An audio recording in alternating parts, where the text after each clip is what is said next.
to the world of Street Fighter 3. Prepare for battle. One box could leave you messed up and fractured. Block these uppercuts, they may leave you captured. May the best fighter win and win again. Battle to the top until his life ends. But if his life ends and he starts to decay, may one of his street soldiers avenge me. See you talking to the game, couldn't be talking to me. I got enough to beat and more soldiers to bury. You know we just clicked in and made you realize this game is twice as hard. You see that with your own eyes. You're on the way to choose your type of life cause you gotta. I tell you from now, which fighter will be the hotter. I don't think you want this one, just practice. Just challenge me when you're ready with your tactics. High punch, the spin kicks, watch your back split. I see you in the air when I make you backflip. Let's get it on down. Select to make your first pick. Let's get it on down. 10, 9, 8, 7, 6. Let's get it on down. Choose and pick the best one. Let's get it on down. 5, 4, 3, 2, 1. Let's get it on down. Select to make your first pick. Let's get it on down. 10, 9, 8, 7, 6. Choose and pick the best one.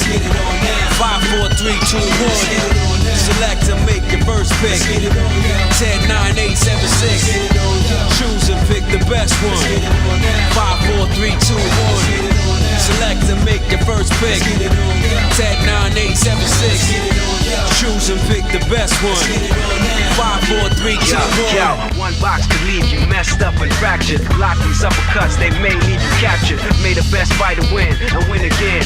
Battle to the top until his life ends. But if his life ends and he starts to decay, may one of his street soldiers avenge me. See you talking to the game, couldn't be talking to me. I got enough to beat and more soldiers to bury. You know we just clicked in and made you realize this game is twice as hard. You see that with your own eyes. You're on the way to choose your type of life cause you gotta. I tell you from now, which fighter will be the hotter. I don't think you want this one, just practice. Just challenge me when you're ready with your tactics. High punch, the spin kicks, watch your back split. I see you in the air when I make you backflip. Let's get it on down. Select to make your first pick.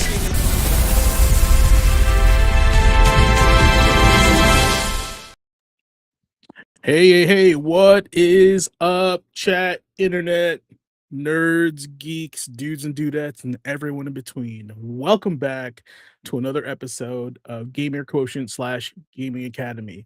If it's your first time here, hey, good to have you. Have a seat because we're about to learn some stuff through gaming and how to enrich your life through gaming. All right.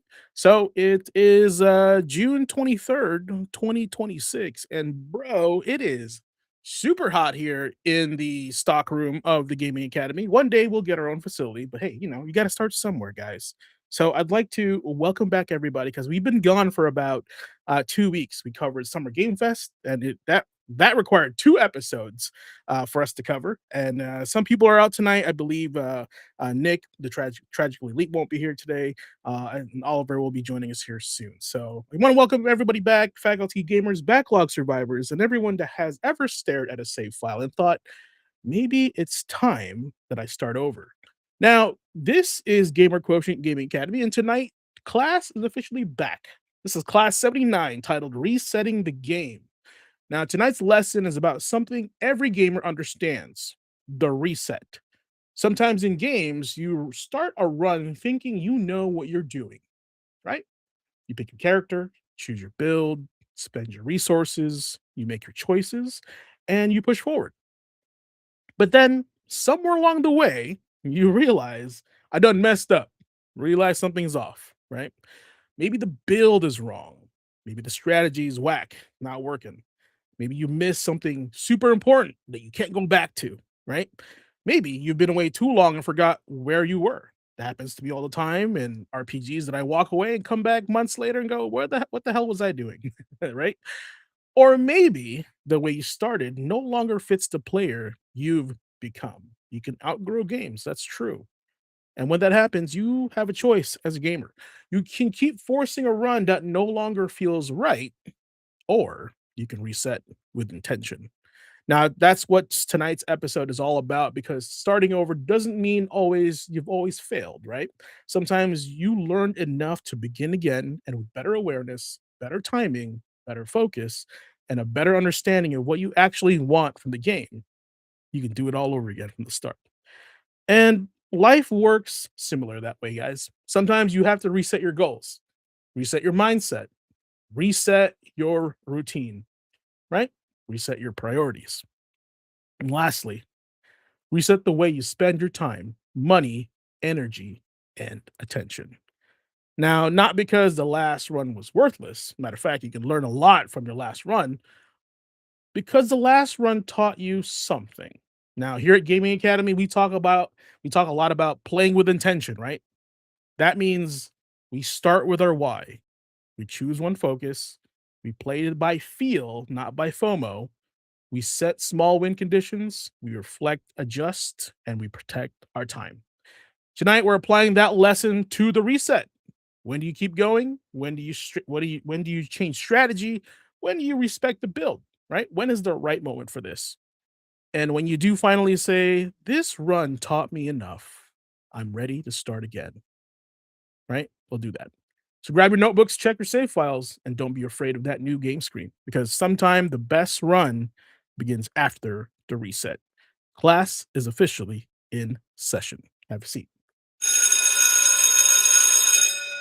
All right. Now, I don't do this alone. I got people here on staff. Let me go ahead and let our professor of applied sciences in. Welcome, Blazing Ace Nelson. Welcome back, class. It's good to see everybody. It's it's a scorcher out here. I thought I moved out of California to get away from this. It followed you. You Curse cannot escape. What is that's a what? Geese Howard that's a Geese I was about Howard to say, intro, right? Is the humidity Alex? Yeah. You cannot escape wrong death. Something like that. Oh, no, yeah, no, that's geese human. I love that. He's human. Oh man, don't want to fight that. Ooh-wee. And so yeah, it's been a couple weeks. We covered Summer Game Fest as much as we can. We're back to our usual syllabus, and unfortunately tonight Nick couldn't make it, and I'll late. But tell the class who you are and what you do here. So to reintroduce myself, to start us over at that new game screen. I'm Blazing Ace Nelson. Again, I am your professor of applied sciences here at the Gaming Academy. What I do is simple. I dig into the games alongside you. I help you figure out not only how it works, but why it works and why it works with you. That's what he does, guys. And don't forget, you have a segment right on the show.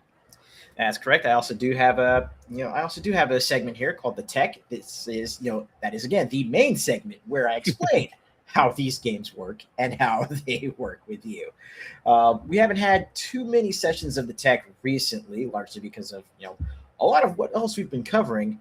But do keep an eye out, as the education is still coming between the Tech, between my segment with Oliver, PhD, and also with a couple of extracurricular classes that I'm going to be setting up outside of academy hours, which we can talk about a little bit later. Chad, if you want your elective points, tune in to the professor here on the show, okay? And where can they find you on the interwebs? Well, as you can see right down there in the lower, lower left corner there, Blazing Ace Nelson, scrunch that all into one word. That's where you can find me on Twitch, on YouTube, on Kick, and take the G out of it because, well, he's got the G. And that's how you'll find me on Twitter. He's right, that meme. He's right, All right, wonderful, man. Good. Thanks for sharing. Okay, well, of course, this is the Gaming Academy, but the GQ in my name has always been a question that most people ask me about. Right now, for years and years, GQ was monopolized by a magazine called Gentleman's Quarterly. It's a men's magazine about how to dress up, what's fashionable, right? But little did they know, GQ stands for Gamer Quotient this whole time. So, but GQ, what does that even mean? I don't understand. What is a Gamer Quotient? Well, this is why we have this slide right here, guys. So, Gamer Quotient is exactly what your dominant play style is and how you show up in video games. I told you guys we're going to learn something tonight, right? And tonight, you're going to learn about yourself. Like, what is your Gamer Quotient? Now, everything here could be, you, right? It just depends on which game brings this out of you. So if you're going to lean towards a specific number, there's no wrong answers here. So, for example, I love I'm number 8 when I play fighting games, right? But I also the other day I was playing Core Keeper just for the hell of it. So I'm number 7 also, right? And then I platinumed Assassin's Creed Origins, which makes me a number 6 also. So there's a lot of different games out there that really bring out the gamer quotient in you. So feel free to kind of explore, take this chart, bring it with you wherever you go, and whenever you're playing with intention, go ahead and say, what is my gamer quotient for X game, right? So I'll throw this your way, Ace. So one of your favorite games is probably Monster Hunter Wilds, right? I That's would say correct. which gamer quotients do come out of you when you play Monster Hunter Wilds? When I sit down and play Monster Hunter, well, firstly, like one of the big facets of the gamer quotient that I immediately start locking in on is the strategist. Is number one, because with a lot of these hunts, you know, it's always a good idea to plan ahead, not just making sure you've got the right items, but also, double checking what weaknesses the monster you're about to hunt is, susceptible to. There's that. There's making sure that you have a proper build, that you have the stats that you need. Like, for example, as we were going up against Omega, Oliver mentioned one very crucial thing, and that's making sure that our defense was up. Mm. So that meant building up our armor beforehand, making sure we had the tools, and then, pretty much just making sure that we had our stats above a certain level so that way we could survive. Or like, when he's carrying people through proof of a hero, that is definitely one of those where you need to plan ahead because you need to know how long it'll take for you to take that first monster down. But also, you need to make sure that you have traps with you, plus the components to make more of them on the fly. Because part of the preparation is making sure you can keep those monsters locked down. Yeah, that definitely takes the number 1 gamer quotient out of you, right? The strategist there Oh as yeah. well. So, and what you'll find, chat and audience, is that a lot of different games will convey each gamer quotient that you see here on the screen, right? I know some friends where they play Red Dead Redemption, they don't do anything in the game except hang out, and that takes out gamer quotient number 2 for them, right? The explorer, they just kind of like exploring, they like the scenery, but at the same time, number 5, they want to hang out with their friends in a video game, right? They're a social player as well. So and that could be in Red Dead Redemption, could also be different for somebody else, right? They could be the collector also for that. They could maybe they are the strategist for that. You can really take a game and bring a lot of this out of you, right? And see kind of like what it brings to the table for you for these games. Playing with intention is going to change the way you play video games, and it's going to return a lot more of your time back. It's going to honor your wallet, right? And also, and most importantly, your time, because you can never get more time back. Right? You can never make more time. You can only get time back to you. So, yeah. Now, let's see here. I did have something for this. Let me see. Do you have anything else, Ace, before I run my mouth?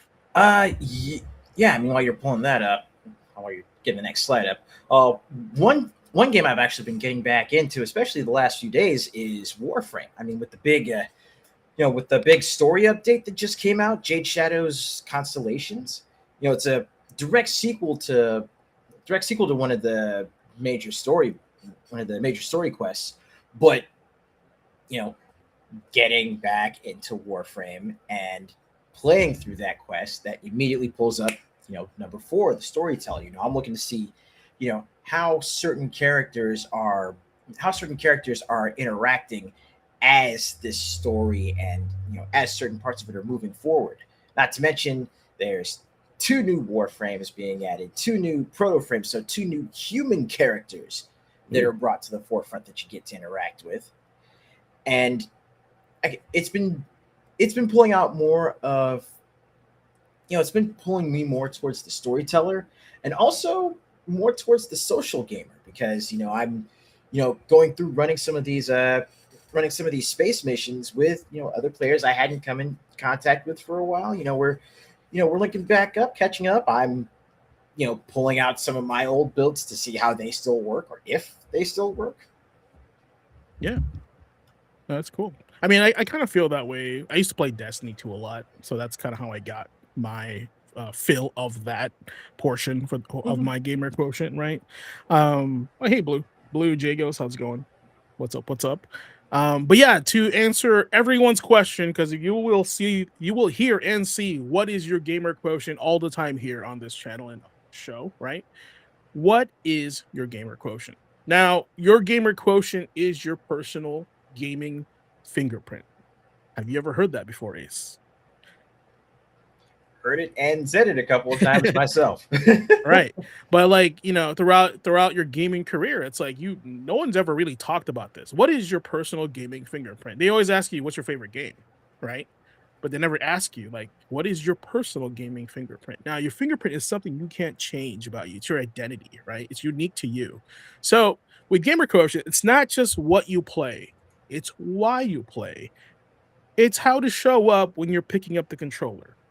Maybe you're a strategist, planning 3 moves ahead. Maybe you're an explorer, chasing secrets and hidden paths, right? Or you're a competitor, you love fighting games, driven by the challenge and the mastery of things. Even like esports games, right? Or maybe you're a storyteller, here for the characters, the worlds, and emotion. I know I play plenty of games just for that reason, right? Maybe you're a social player, building memories with friends, like Ace and Warframe. Maybe you're a collector, chasing gear, goals, and achievements, right? If Nick was here, he'd say you're what is that? Like you're EPing. He says that all the time. Yeah. Or maybe you're just a comfort gamer returning to familiar favorites to recharge, right? Like, Tetris is the comfort game to a lot of people. Or maybe you're a lab monster testing mechanics until the game finally reveals how it works.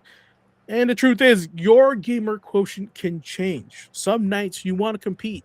Some nights you want to explore. Some nights you want to grind, right? And some nights you just want to relax and feel at home, right? And this is why our mission here at Gamer Quotient / Gaming Academy is simple. Play with intention. Don't chase the hype. Don't let FOMO pick your next game.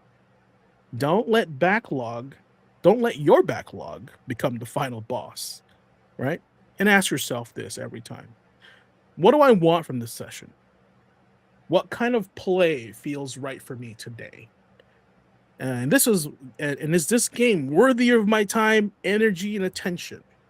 Because when you know your style, you play with purpose. Back in the 80s, we say we're playing with power, superpower, right? Nintendo. Now we're playing with purpose, Gamer Quotient. So this is what we're all about, guys. This is Gamer Quotient Gaming Academy. We play, we learn, we level up, and we win. And when we win, you win. But most importantly, we play with intention. So before we hit start, and you hit start, always ask yourself, what's your gamer quotient? Right? Like I said, you're going to hear that a lot on this show. So awesome. All right. So hopefully you guys got an idea of what what is your gamer quotient, what that's all about, what our branding is all about, because we want you, we want you wearing our swag, because we got shirts and stuff for you guys. I think my goal for gamer quotient is when somebody walks down the street and they see like your shirt that says gamer quotient on it. Unfortunately, I don't have one on, but we do have our hats, right? We can say, what's that? That's pretty cool. I've never heard of that before. And then whatever I just said to you guys can repeat that. So, but the question we're asking here, as far as what's your gamer quotient, it's not just about brand identity. It's not just about school spirit. It's also about taking it back to the original mission of the academy to begin with.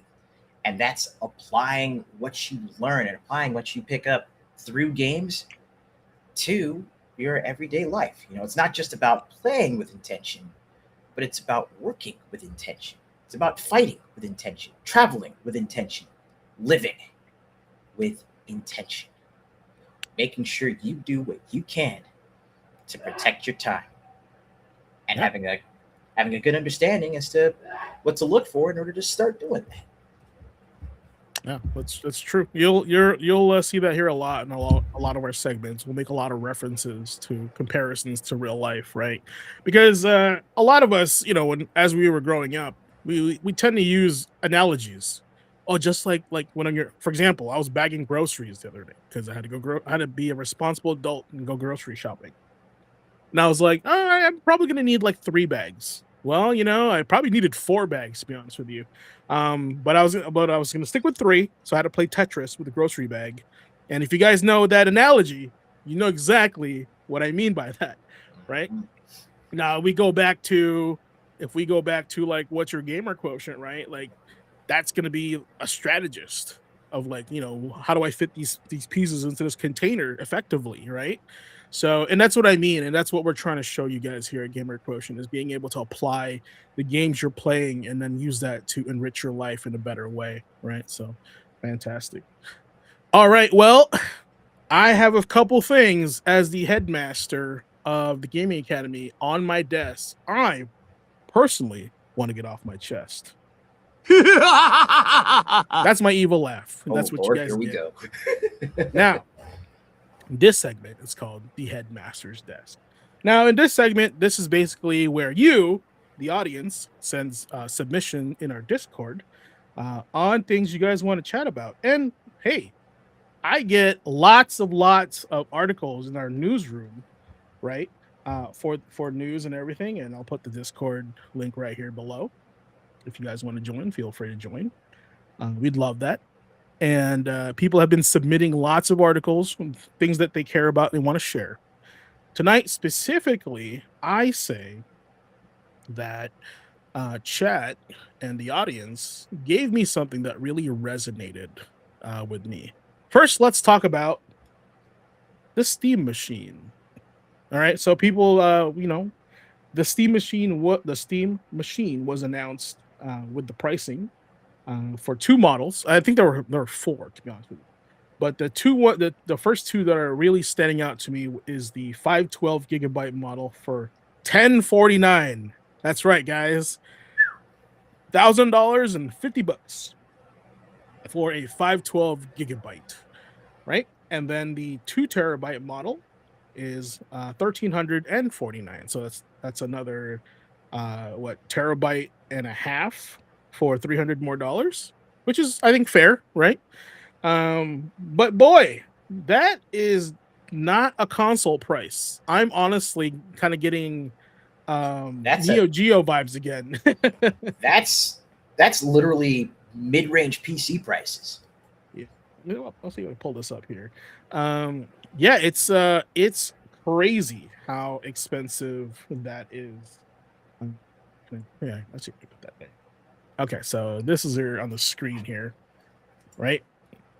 This is a screenshot from Steam, 512, $1,000.49. You get basically a computer has got RAM in it, Bluetooth, right?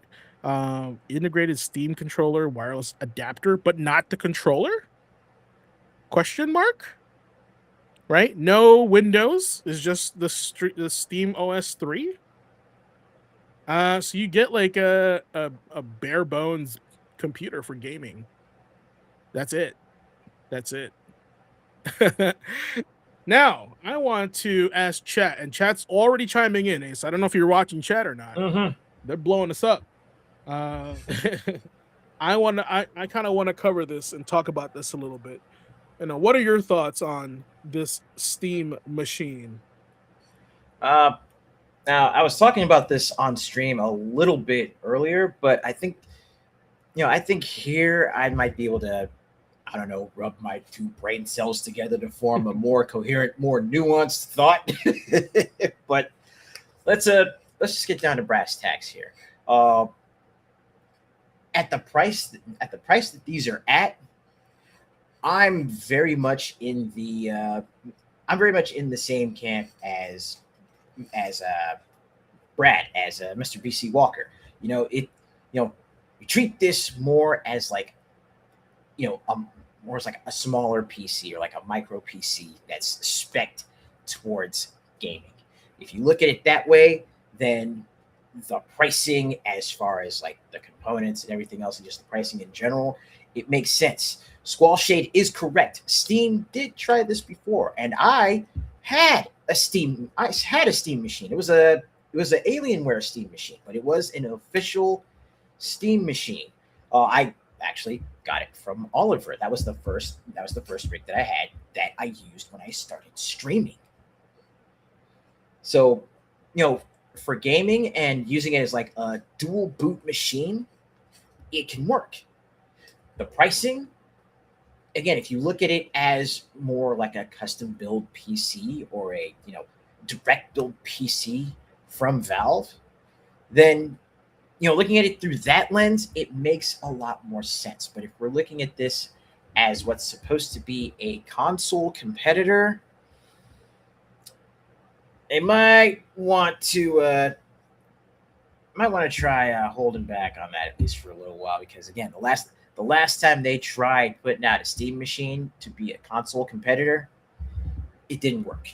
Yeah, I can see that. I can definitely see your points. They're all valid. I think it comes down to perspective, right? Like you kind of touched on that lightly. If you look at this as a console replacement, like battling against the consoles, sure. I think your library is endless, right? Sans exclusives, right? And this is why I think, I think it was a month ago that Sony stopped putting their PC games on PC, right? Because I think they just knew this was going to happen, right? So they're like, if I get a Steam machine, why would I get a PlayStation if I can play God of War or Uncharted on PC now, right? So, and it's all coordinated. There's some smart people working at those companies, and smart for who is another conversation, Right. right? But their job is to make money for the company, protect themselves and their brands. And I think if you're looking at this as like a PC just to play games in, and you like could care less about having a computer and you don't want to mess with computer stuff, this is it for you. It's basically a console for PC gamers. Right, there it is. That's your description. It is a console for PC gamers, streamlining your way to play games on your PC without the drama and all the BS of Windows and all that stuff, right? So I think it's great.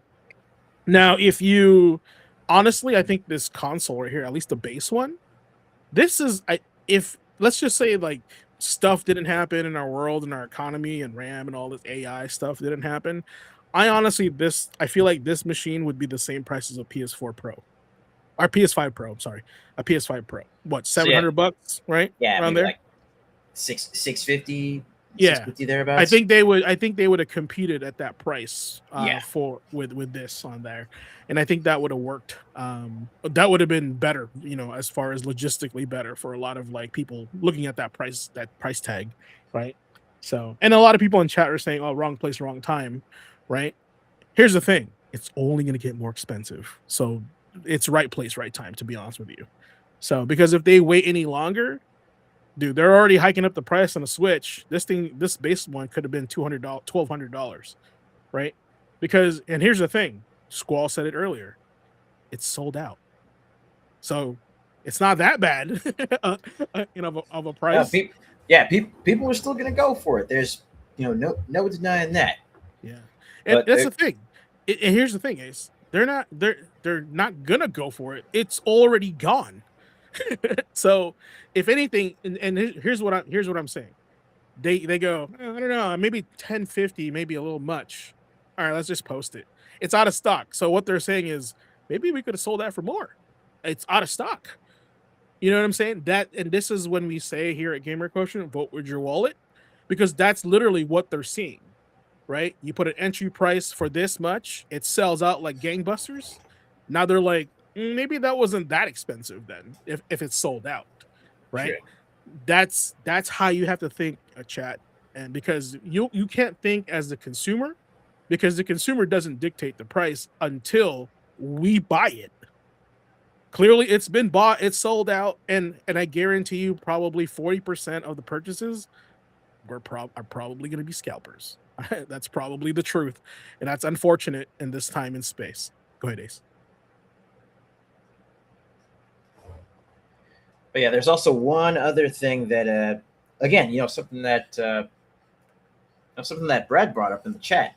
If if it's an easily upgradable, or at the very least, if it's a easily modular machine, then that could also justify the price, because if someone picks up, say, the base model, for example, but they've got better RAM or a better graphics card that could possibly be slotted in.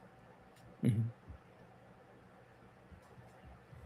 Yeah, the portion of this, here's where I'm gonna fight you on that, right? If you have to upgrade this, then this isn't for you. Does that make sense? No, that makes sense, because again, it's like you brought up earlier. The Steam machine is there to streamline the setup, streamline the construction for PC gamers to just get right to gaming, and again, not have to worry about variable components, or worrying about stuff like Windows Correct. and any No, sort of bloatware or anything like that. This is correct. just it's like, you got your Steam library on this, go play. Yeah. So if you the terms of upgrade, and and change swapping out hardware, those are the things the people are trying to avoid by buying this, right? They just want an all-in-one box of game, right? And they don't want to deal with that. So that's like, to me, I think the engineers were probably like, who is this for? Because if you have to think about it, if this is for people that own a PS5 or Xbox, Series X, whatever you want to call it, how many of them actually have the cojones to change the hard drive in that thing, right? Out of all the people that own one, let's just say probably less than 10%, right? Or they don't have the education, so what they do is they just buy a higher console because they think they don't have the ability to change the hard drive out, right? It's a lot of ignorance behind it. So I think this will have that same effect also, if it's targeting that, to what I'm thinking, that type of audience, right? Not the educated of like PC gamers and stuff like that.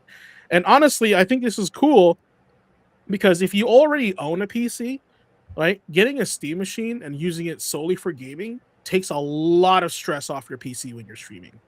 So you can actually plug this into your PC and have your PC as your stream broadcaster, and this is your machine that you play your game on, and that takes off a lot off the processor and the video card stress on your PC. So it still has its use. Don't get me wrong, it still has its use, right? Mhm. So it just depends on how you plan on using it. A lot of people in chat are already kind of talking about, oh, this is how I'll use it. This is what it's for, and I love it, right? This is connected to this course right now. So I don't know, Chad. Is it an insert coin for you guys? Wait for continue or game over? What do you guys think? I'm reading some of this chat here. As a PC elitist, I'd rather toss Steam on a NUC and stream to that honestly. See, and that's what I mean. It's like you're a PC elitist, so you know what you're doing. You know what you want. This isn't for you. They're taking an average of like how much would you spend on a PC that looks like this, and all you would be doing on this PC is playing games, right? You don't care about internet, you don't care about like email or anything like that, right? Strictly just for playing games. Right. But yeah, for the folks that are saying, wait for continue on this one, like I'm right there with you, largely due to the fact that just with costs being what they are outside of gaming, it's a little on the tough side to justify four figures. Yeah, I'm with you guys. I'm not spending a dime on this thing. I think there's purpose for it, right? It's definitely not for me. And Squall brought up another very good point. It's possible they might bring the price down for Q4 because of the holidays. I mean, possibly. Here's the weird part, right? So Sony and Microsoft usually sell consoles at a loss, so they can grab the market share of the player base, right? So they can sell games, right? So who, I guess, like I honestly, I think all this would do is increase Steam sales if you're buying games on Steam, right? They get more commission for all the PC games being made there, and there's a lot of PC games, which is fantastic. Don't get me wrong, right? But they're not really stealing anything exclusive. If anything, what they're doing is, hey, do you want to play that game that's not on console? Come play it on our Steam machine, right? But at that point, you kind of have to divide that to like, there's the person that is not computer literate, and then there's a person that is computer literate, right? You divide the audience to two, right? Because if they are computer literate, they'll be like, well, I'll just get a PC that's like $1,100 and I have a whole thing I can use, right? Versus the uneducated one that will say, yeah, I don't really care much for a PC. I just want to play games on it. That's on PC. So it's wild. It's very like specific, right? You gotta kind of like, who is this for? And you gotta check all these boxes. Yeah. And there's a lot of boxes to check on this one. Fantastic. Okay, so that was the first discussion for for Headmaster's Desk. The second one, this one I have beef with. We are streamers. You're a streamer. Oliver's a streamer. The only one that's not a streamer here is actually Tragically Elite, right? But little does he know, he's also a streamer because he's on the show. So this affects him also. Now it says here, Final Fantasy VII Revelation Director says today's RPGs need more player agency because fans may be satisfied just watching streams. So what it's saying is, hey, you don't need to play the game. You can just watch it because all these streamers are playing it. Now, I am going to go through this. I want to get your initial response, Ace. Go for it. Again, another one that I talked about on stream earlier, and the way I see it, and the way I try to conduct myself and try to conduct my streams is that, while I am sitting down and playing a game and I'm, engaging with the audience, as much as I want to share the game with people, have folks hang out and watch me play, my ultimate goal is to have folks go out, pick up the game for themselves, whether it's, something that's on sale, something that's on a current platform, or if you decide to emulate for like retro games that you can't pick up anymore, go download the emulator, download the game for yourself, give it a shot. Fair. This is a crazy conversation because, like, one, I don't really take that much offense to it, but I think it is kind of out of touch because there's a little game called Demon Souls, not the remake on PS5. I'm talking about the PS3 360. I think PS3. It wasn't on 360. That nobody bought, right? Nobody bought it, but streamers saved that game and invented the Souls formula.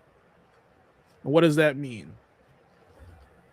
That could mean a lot of things, but I would say, in short, no, the game was so hard. It was so fun to watch people suffer in that game because it was so difficult. Other people wanted to play it and pick it up because they're going, it can't be that hard, right? And they're just overreacting.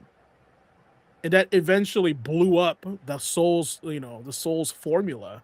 And now we have Elden Ring, right? And Bloodborne, like, out of Demon Souls, but if nobody streamed that game, if there were no streamers at the time, we would have only probably seen this game's too hard, it's not for you, it's not Skyrim, right? Like, we would have never had the human experience of watching people suffer through it.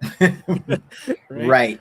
And then people like actively going, I want to try that because it looks difficult, like actively searching for it, right? So, and I think that's one of the ways streaming could save video games, right? But there is some truth to what he's like, what they're implying, So, for example, one thing RPGs like Final Fantasy need to be careful about today is the possibility that people might simply watch a stream and feel satisfied without ever playing the game themselves. This is a bit of a crisis for the work itself, or rather, it's not something game creators who can wholeheartedly celebrate. Now, it's like a caution. It's not more like a complaint, in my opinion. And this is why, you hear me talk about this on stream, that there needs to be more stream integration in games, Yes. right? Because I can immediately think back to, sorry, didn't mean to cut you off there, but I go can ahead. immediately think back to, the first Attack on Titan. Mhm. That game has Twitch integration where, again, the chat can, chime in and they can assist you. Like if you're getting low on supplies, like if you're getting low on gas for your ODM gear, or you're getting low, like your blades are starting to get dull, you can literally ask for help, and the chat can put in commands to help, get you back in the fight. That's why when we talk about it on the hypothetical Super Smash.tv, games like that would be perfect for it. But again, it can be a single player game, but having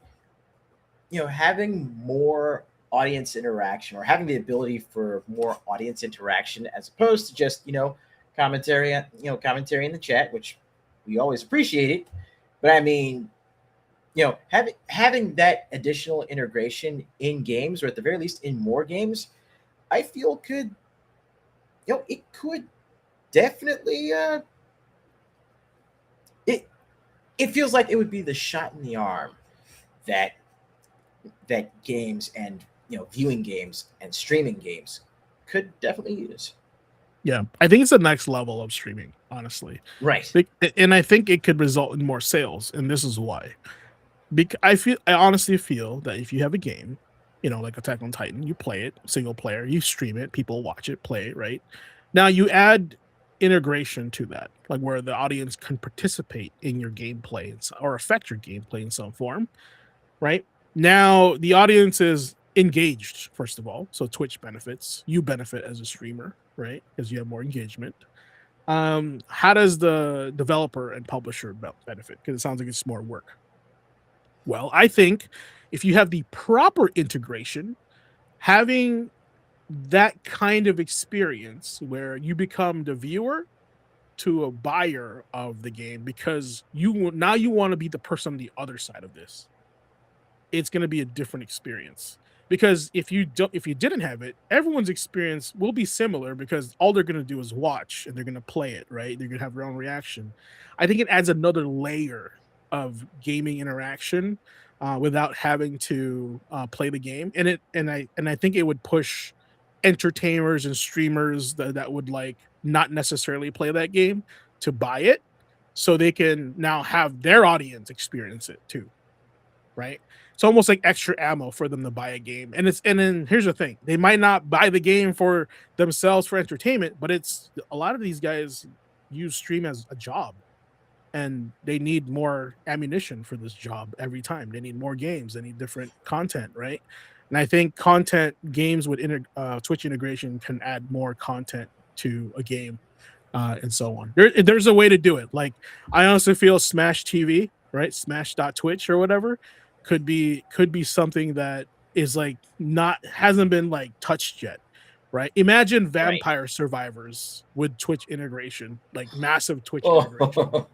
Or a lot of the beat 'em up roguelikes that have been coming out, like Absalom, with Twitch integration. Let the stream choose which ritual you get when those come up, especially if you're doing a corrupted region run, where you're just getting rituals, like you're getting those booms every time at the end, or like if it's integrated into something like Hades and Hades 2. Yeah, no, that's great. Yeah, and then honestly, think any game that has like a roguelike in it, audience integration is a must for it. Control my fate, control my destiny, control my run. Right? I feel like that little integration, control my run, would get people to just jump in and start messing with you, and that's engagement, right? Now it might be toxic, but that's anything could have toxicity in it, right? So I know, Chad, you guys are kind of like chatting about this. You watch Doom and Dark Souls from streamers. It's not exactly my first go-to game though. I was more Half-Life, LOL. I still guess Monster Hunter, but I love watching Oliver and Ace play it, right? And you've seen me, Andre. I played the demo for Adventures of Elliot, and you're like, I think I'm sold. You were playing it, and I think that's pretty cool. That's one of the ways to get people to buy more games is to have another person experience it first. And you go, that's pretty cool. Now I want to do that, right? And Right. I mean, to be, literally like what Squall said a little bit before that. How they'll go in and watch someone play a game just to decide if it's worth the purchase price or not. yeah, I mean, absolutely. that's the basics as far as a lot of people going into these streams in the first place, not just for entertainment, but to get eyes on. If they don't have the ability, or if there's not an option for them to try a demo for themselves, they can at least go eyes on and go, does this look like it might be worth my time? Does it look like it might be worth my dollar? Mhm. If so, then yeah, they'll go out and grab it themselves. It's kind of the base level. It's the baseline level of what you want to accomplish with Twitch integration in games. I think that's the future. Why take it away when you just add more to it, right? Bingo. So, and it adds, and also I feel like it's fodder for like streamers. So if they saw something that's like, Final Fantasy 18 with Twitch integration, you'd be like, whoa, what's that? Like I think that's another selling point in my Right. opinion. So, GQ as me buying Onimusha, bless you, because that game is fun. There was actually a survey. I said the game was too easy. So if that game gets really hard when it comes out, you're welcome. Blame him. It's my fault. Blame him. It's my fault. So just know that it's my fault 100%. Yeah. No, I've never played a demo that many times because I enjoyed the combat and just like playing the character. Brother, It's been a long time. Brother, that was me with Dead as Disco. That's what I'm saying. Like you're like Onimusha is my Dead as Disco. I'm like, I don't know. It's just does it for me. I don't know what it is. So maybe I've just been starved for an Onimusha. I definitely get that. Awesome. All right, guys. Well, that's basically this week's in the Headmaster's Desk. So if you have something you want to submit, join our Discord server, pop it in the Headmaster's Desk forum, and just tell me, hey, this is cool. I want to talk about this on the next show. So throw it in there. That's what it's for. It's All right. community So question box. Yep. Well, this is why it's an educational forum, right? The Gaming Academy. All right. So it's been a while since we did one of these, but hey, we're still doing it. And Ace, tell us what we're doing in this week in gaming history, Memory Card Chronicles.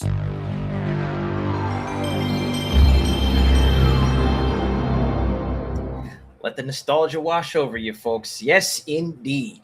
We are back with another session. So, in Memory Card Chronicles, this is where we tackle 7 days of 7 days of gaming history, where we talk about the hits, we talk about some of the misses, but most importantly, we talk about the memories that have formed around these games that have not only shaped the industry, shaped the hobby, shaped the art, but shaped us as well. Together, we revisit those 7 days worth of legendary releases, seismic industry shifts.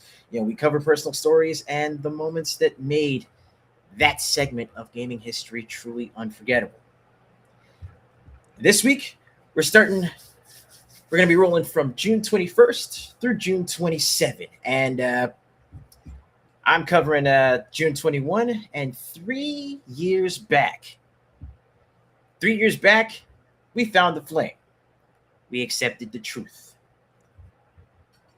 June 21st, in Japan, we laid hands on Final Fantasy 16. Now, as we've all discussed quite a bit, especially in various streams, the honeymoon phase is pretty much over. And now there's a lot more people voicing their concerns and criticisms about the game now that enough time has passed that we can actually look at it a little bit more objectively with the benefit of distance. But even with the honeymoon period being long since over, I gotta admit, I still had an absolute blast on my first couple playthroughs, especially when I was streaming my first couple of playthroughs. I mean, the story itself and a lot of the setting, I thoroughly enjoyed.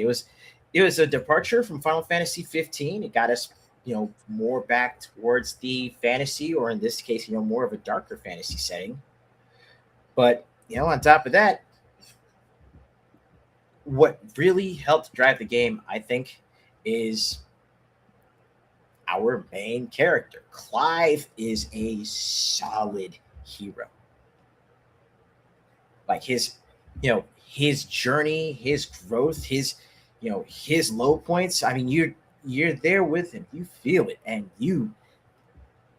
that there's a segment near the beginning of the game where you can see in Clive's eyes that he's not having a good time of it. He is about ready to do something drastic. And then Best Boy shows up. Doggo comes up. He's like, basically looks at him like, Clive, what are you doing? We got stuff to do. And he's like, okay, fine. It's because you're such a good boy. Now, I'm paraphrasing, but it's the relationships between the major characters that drive the story and that I feel have really, pulled us along for the long run.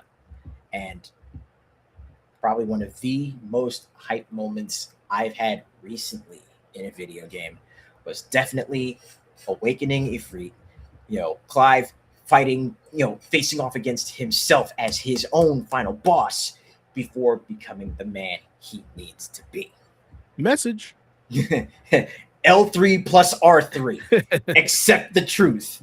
And then the music kicks in and you're like, oh, that's hype. Storyteller right there. Bingo. Awesome. Well, do you recommend, like, I know it doesn't play like your standard Final Fantasy.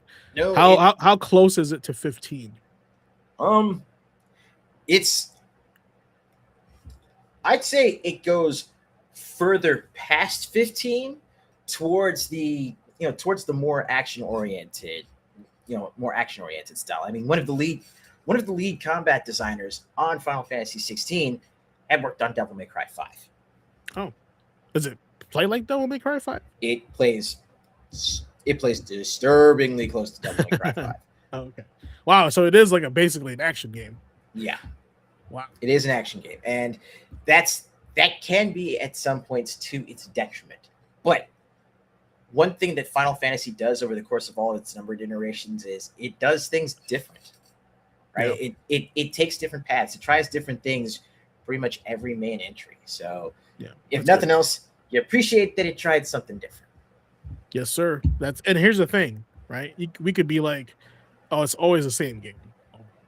And it was for like a long time, right? Like every Final Fantasy was very similar. 16 is to be daring, right? So and it's okay, guys. We're gonna get Final Fantasy Resonance, and it's gonna be all right. Okay, it's gonna be fine because Resonance is gonna cure you of your turn-based Final Fantasy, retro Final Fantasy. I'm excited for that game too, but before that, I'm gonna cover June 23rd. Okay, let me see here. Oh my God, chat, take a guess which game I'm covering. Take a guess. Just take a quick guess. Oh wait, too late. You didn't get it. It's not in 1991. Sonic came out. Sonic 2 had released, right?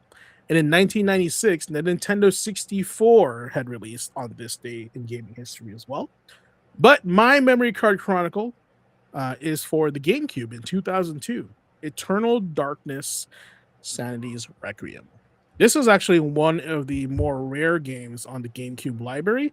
When I say rare, I think not a lot of people played it and not a lot of people understood what it was. But once you understand what exactly it was, you either are going to love it or like keep that game away from me. Right.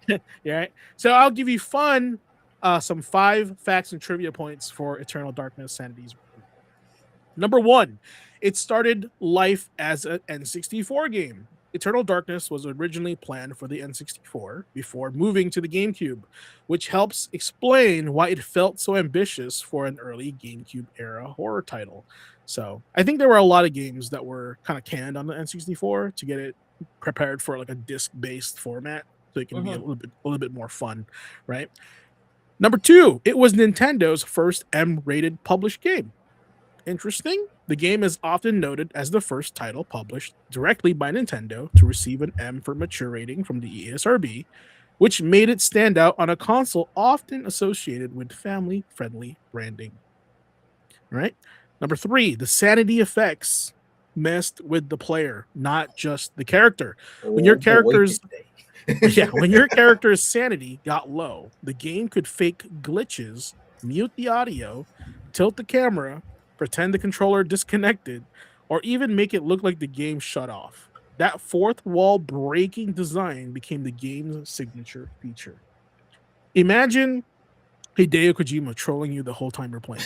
Oh God, That's he would. that's sanity's effects in this game. Absolutely. Prior to Geist? Actually, if you want to look at that up, Ace, is Geist the first mature rated game? This was 2002, so check that out. Number 4, the story spans about 2,000 years, so it's a timepiece. The game jumps across 5 different eras and characters, and with Dennis Dyack describing it as having 12 characters across 2,000 years of history. That structure helped make it feel less than a standard haunted house game and more like a cursed history anthology. And if Squall is talking about the same Geist that I'm looking up here, that one dropped August 15th of 05. Okay, I think there was only one Geist, right? From my knowledge, yeah. Number 5, last fun fact, it became one of the GameCube's greatest trapped on the console classics. Despite its cult reputation, Eternal Darkness has never received a modern remaster or re-release. I think, chat, correct me if I'm wrong, is this on the Switch too as a classic? Double check. Night Dive Studios has expressed interest in reviving it, but Nintendo controls the IP, so the game remains stuck on the GameCube for now. Of course, among many other things. So, Nintendo. All right, Ace. What day you got? All right, and I'm going to be following it up. We're cutting ahead a little bit, but I'm going to be following up on June 25th. And this one, the previous game I was talking about, Final Fantasy 16 dropped in 2023. But 10 years prior, on June 25th, we got Deadpool. Oh, boy. Oh, look, High Moon Studios was in their bag during the PS3 and Xbox 360 era with Transformers War for Cybertron and Transformers Fall of Cybertron. They took that magic and basically brought it with them into working on a Marvel licensed game. And Deadpool is distilled comic book lunacy. You've got Nolan North in his element. Took him straight out of Ultimate Marvel vs. Capcom 3 and just plucked him right into his own game. And it is a madhouse. I sat down with Thomas Duder when we were doing our podcast format game reviews, the Hooligans. I sat down with Thomas Duder, reviewed Deadpool, and I swear to God, we spent bare minimum half of that podcast laughing ourselves sick. That game, I know like the Marvel IP is kind of all over the place. This is like made by Activision or High Moon Studios, published by Activision at the time, right? Mm-hmm. But man, the game needed to be optimized so much and so bad. It did. And for a while before the Activision titles were delisted, I do believe Deadpool was on Steam. It was also, it was on PS4 very briefly also. I think that was the same time. And it's very hard to find. And I think you're looking at maybe $100 for a used copy on PS4 for it, right? Yeah. No, that is going to be a treasure hunt and a half. But yeah, believe me when I say, even outside of the optimization issues, if you're sitting down just looking for a good time, you can't go wrong with Deadpool. If you're a fan of Deadpool, it's not a perfect game, but it's a fun game. Like half of it, like I said, Ace said, half of it you spend laughing because the writing is hilarious. It's very Deadpool-esque. 2 words to look out for while you're playing this game: reset button. Thank me How- later. how on brand for tonight's show. Hitting that reset. All right. Yeah, check that out, guys. All right. I'm going to cover June 27th, closing out the week here. In 1997, Mischief Makers came out on the 64, right? 2002, Dino Stalker came out on the PS2. Clearly, these are bangers of a game and cannot miss them. But did you own a PSP or a Vita in 2013? If so, you should have bought Tokiden. Now, if you're not sure what Tokiden is, think of Japanese mythology cross Monster Hunter. Pretty cool, huh? Yeah. Here's five fun facts about the PSP and the Vita version of Tokiden. It was Omega Force. Who are they? Who was Omega Force famous for, Ace? Let's get ready for Muso! That's them. These are the folks that are responsible for Dynasty Warriors. Accurate, 100%. This was Omega Force's monster hunting answer to Monster Hunter. And they released it on the handheld because Monster Hunter does really well on the handheld in Japan, right? Tokiden was developed by Omega Force, the studio best known for Dynasty Warriors. But instead of mowing down armies, this game focused on hunting giant Oni demons in a mission-based action RPG format. Number 2, the original Japanese release was both on the PSP and the PS Vita. In Japan, Tokiden Age of Demons launched on June 27, 2013, however, was handled as a PS Vita title arriving in North America on February 11, 2014. And in Europe, February 14, 2014. So they clearly had a plan to get this on everybody's hands on the Vita or PSP. So number 3, this game was built around Japanese mythology and Oni hunting. Players take the role of a slayer from Utakata village, accepting missions to hunt monstrous Oni before they destroy humanity. The game's world and enemy designs lean heavily into Japanese folklore and historical fantasy. It's remember what I said, like it's Monster Hunter, but choose your aesthetic. Right? There was a lot of this. Soul Sacrifice was really cool. That was like very goth and dark, right? So I mean, or if you want to go a little bit more anime, there's God Eater. Yep, God Eater. And then if you want to really go, if you want to go like with guns, like gun focused, Freedom Wars for sure, right? And didn't we also have Ragnarok Odyssey? That's correct. That was like Monster Hunter-ish also, right? Yeah. So instead of Mitama Spirits were the game's signature customization system. Instead of just gear and weapons, Tokiden let players equip Mitama, heroic spirits that granted different abilities and playstyle bonuses. This gave the game its own identity because beyond just being another hunting game. So yeah, you can like take the soul of like what do you call that? Like talking to Shinden, and then now you have more defense, like stuff like that, from what I recall. So super cool. And last, number 5, it later received an expanded version called Tokiden Kiwami, like an ultimate edition of Tokiden. Kiwami included the original Age of Demons story plus a large new story expansion. It came to the West to PS5, to PS Vita and PS4 in 2015. I think I have that one. I really like Tokiden, so I definitely picked that up on console. Plus, bigger. I had bigger Kiwami for a little bit.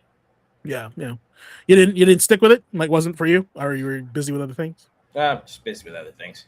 Yeah.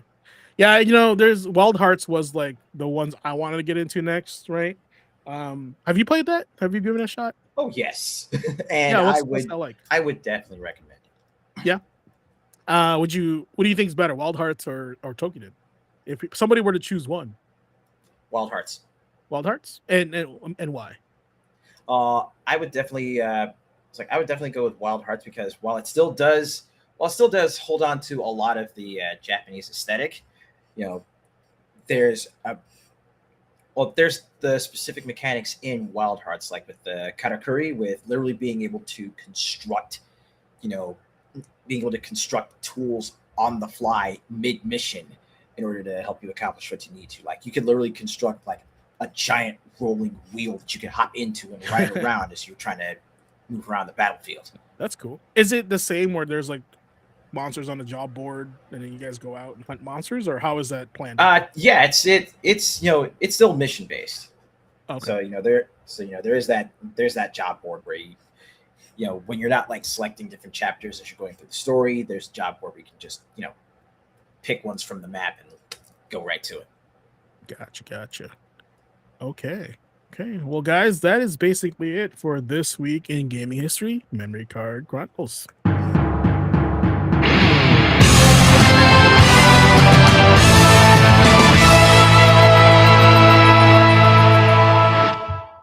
Well, tell us what's going on in this image, Ace.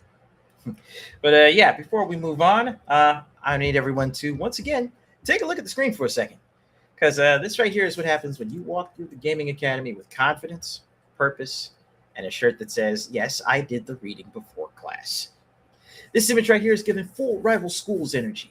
White coat, clean hallway walk, everyone turning around like Kyosuke just entered the building, and the final exam suddenly became a style check. And right there under the jacket, I mentioned it earlier, PHG, the Philosophy of Gaming Tee. It's not just a shirt, much like everything we do here. It's a mindset. It's for the gamers who think deeper than what's top tier. It's for the players who ask, what am I learning from this match? It's for the grinders, the thinkers, the lab monsters, number 8? And the people who know that sometimes the real combo is strategy, discipline, and a good fit. The PHGT brings that Gaming Academy energy with premium comfort, a unisex fit, and a design made for players who don't just play games, they study. Academic by design, gamer by nature, legendary by choice. So if you want to rep the Academy, wear the mindset, maybe turn a few heads on your way down your own campus hallway, and grab the PHG Philosophy of Gaming Tee at gamerquotient-shop.fourthwall.com. One more time, that's gamerquotient-shop.fourthwall.com. Class is in session, y'all.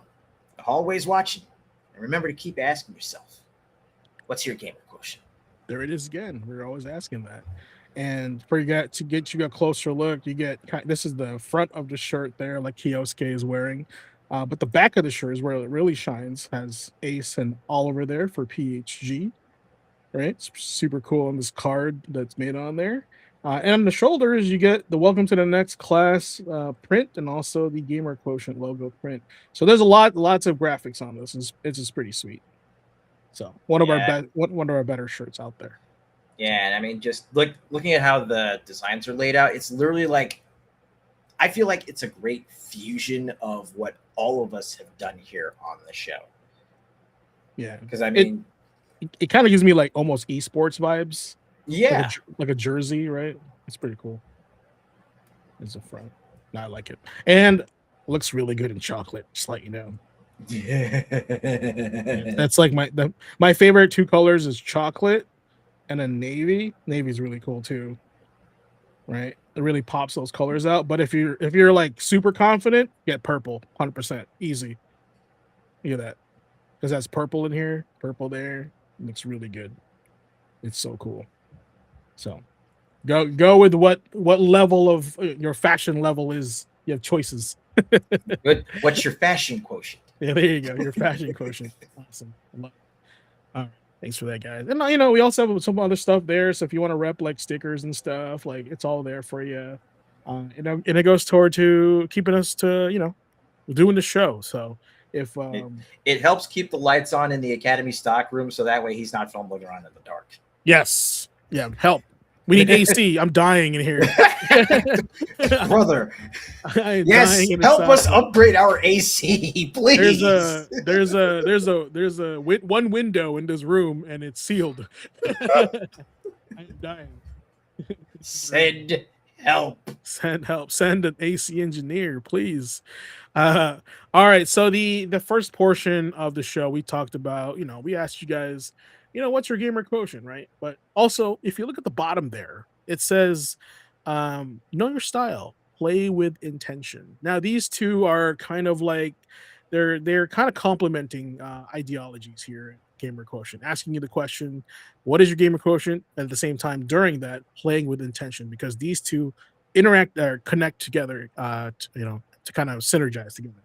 So Ace here is going to tell you a little bit more about what we mean when we say playing with intention. So, Ace, if you could to educate the people. Oh yeah.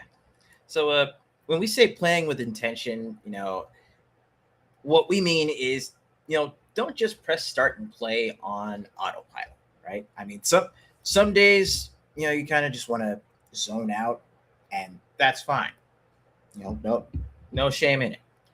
But more often than not, you want to try and go into it with a little bit more agency yourself.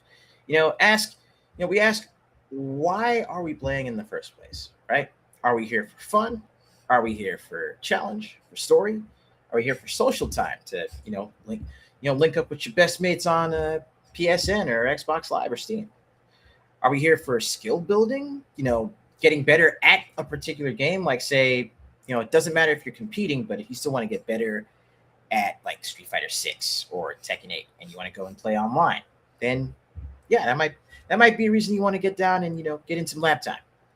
Or like I mentioned, vegging out earlier, sometimes you just want a little bit of peace at the end of a long day. When you know your why, the session already has direction. And that right there is when we choose one focus. Maybe tonight's goal is to finish a chapter in a particular game. Maybe it's to practice a combo. Maybe it's to explore a new zone. Maybe it's to just play with friends and enjoy the moment. Not every session has to be a grind. Not every game's got to be completed. Not every night has to be productive in the same way. That's why we play by feel, not FOMO. We don't have to play everything. We don't have to chase every trend.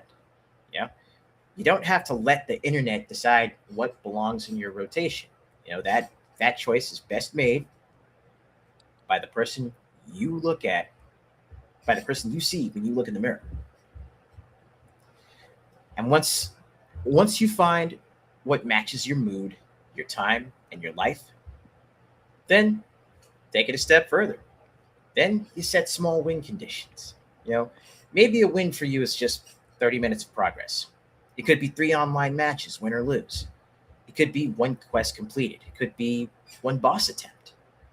Small wins are still wins. They still count. And after that, give yourself a little bit of time away from the screen, and reflect and adjust. First question you always want to ask yourself is, did you enjoy that? If you had fun, then, you're already well on your way to determining that it's worth your time. Did it move you forward in any particular way? Did it help you advance the story? Did it help you learn that combo you were trying to perfect? And most importantly, well, before that, once you answer those first 2 questions, what do you want to do next time? Set yourself up for what you want to do next session. And what's most important is to protect your time. Your backlog ain't a race. Your hobby's not homework. It's okay to pause, drop a game, restart, or just come back later. Because intentional play turns gaming time into meaningful time. So before every session, ask yourself, what do I want from this? How much time do I have? What would make this session a win? And am I playing because I want to? Sum all that up, that's playing with intention. You play with purpose, not just on autopilot. And always ask yourself, as I stated earlier, always ask yourself, what's your gamer quotient? What's your gamer quotient, man? What do you think, guys? Like, do you think this honors or this helps with the kind of like the way you guys approach video games? Like, have you thought about this before? Have you kind of wondered what this was all about, what the big deal is? Asa, let's start with you. Matter of fact, looks like Oliver finally made it here. Let me let him in. Let's let him in the studio. Hello, sir. Welcome. What time is it? Where am I? He has arrived. It's like that John I don't Travolta recognize one. this place. I would love to. I caught only part of that. Can you give me the quick rundown on the question again, please? No, we're just saying welcome, and we were just chatting with this whole formula of playing with intention and how you can leverage this with your time and your life when you're playing video games. Oh yeah, you know you got to do it.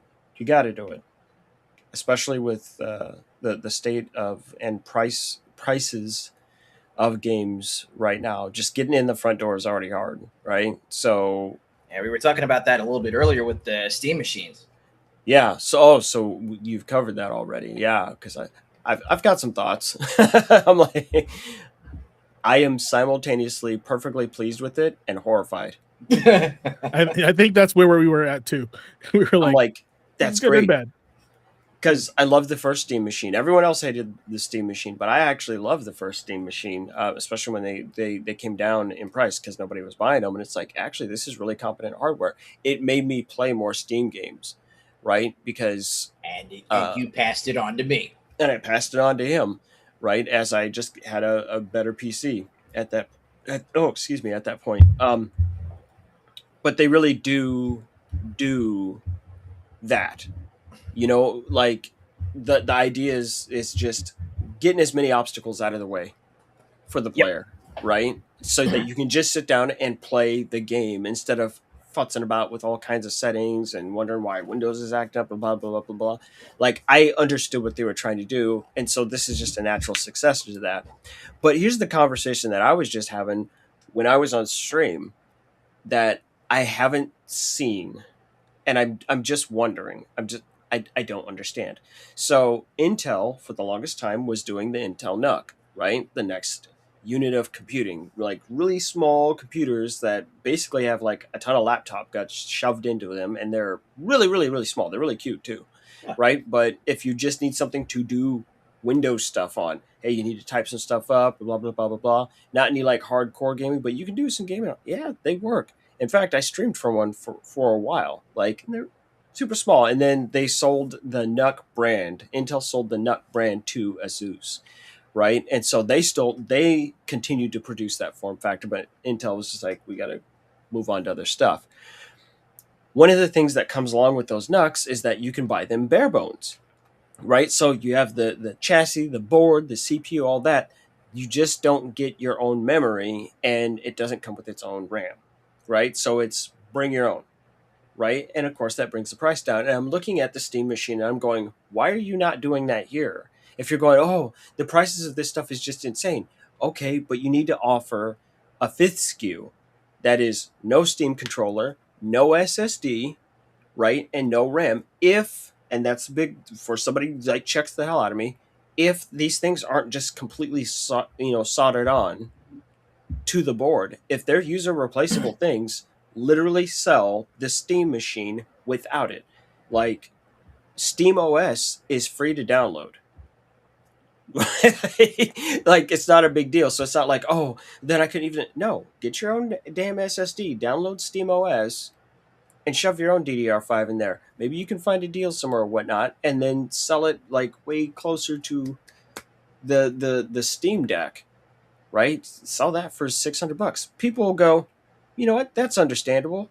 Like a lot of people who are already interested in this have a certain degree of computer knowledge already, right? And the idea of upgrading, a little bit of RAM, right? Oh, open a box, pull a couple of screws, and click, click, and that's it. You're done, right? And here's what I do know. Like, I do know that they said that they've made this so complicated. They said that units shipping on the Steam machine, some will come with 2 sticks of 8 gig of RAM or 1 stick of 16 gig, and you don't know what you're getting until you get it.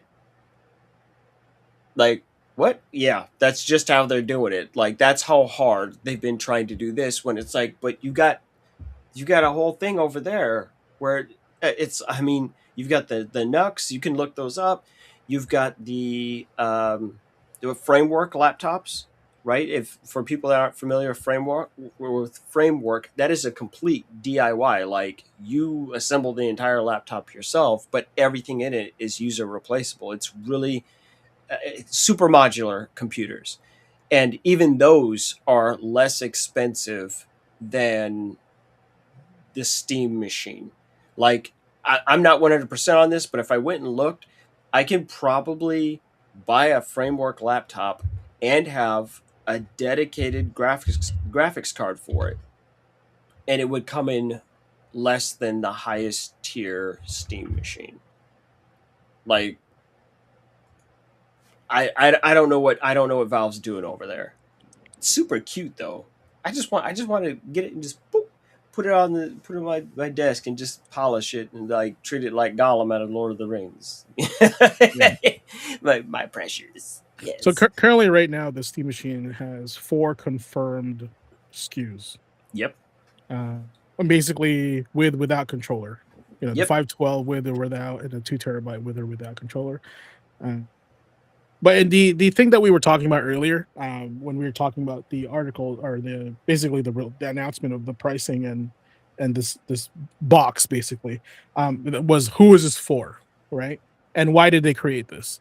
Because I think one of the things I mentioned was that, is this really for a PC enthusiast when they can just get a PC? And what I mean by that is like, I'll get a gaming PC, right? I won't. Mhm. I don't even care for anything else. I'm gonna play it on. I'm gonna play the Steam. I'm gonna use Steam for this thing. But because I think Steve from Yo Video Games is the prime example who this is for. Because Steve is not computer literate, and they repeated that always on their show, that like he hates fixing computers. He doesn't. That's why he's primarily a console player. But the Mhm. fact that the Steam machine's coming out, it's for him because he doesn't want to mess with upgrading or Windows or any of that, because he's not computer he's computer illiterate. So I think like maybe when they created this thing, it wasn't intended for. Maybe it is. I don't know. I don't know too much about it. It just came out, or it's about to come out soon. I honestly feel like these guys were like, this is made to be an in-box experience. And if you're gonna tamper with it or mess with it, and I don't know if you can, because we were talking about if it's soldered in or not.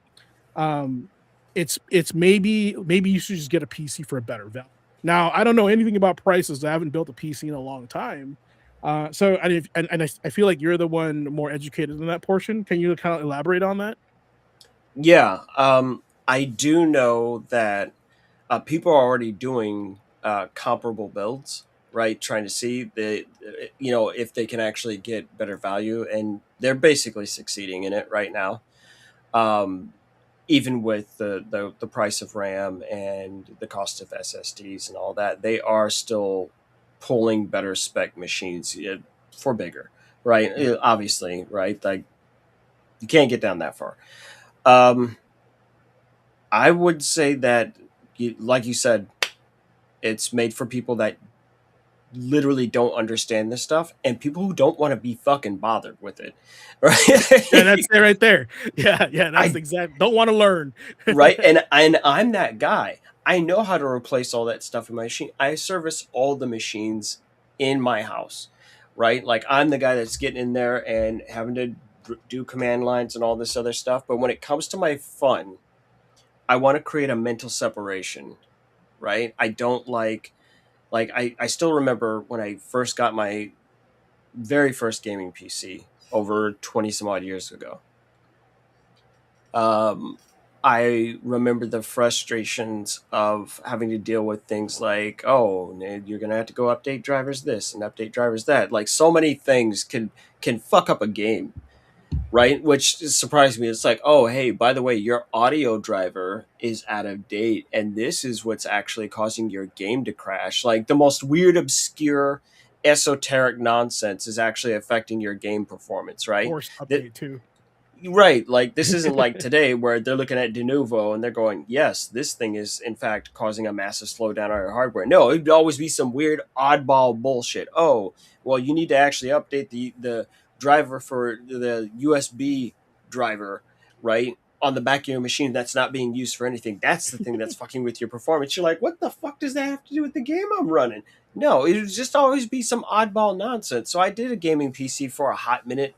Like, I'd say from 2001 all the way up through 2008.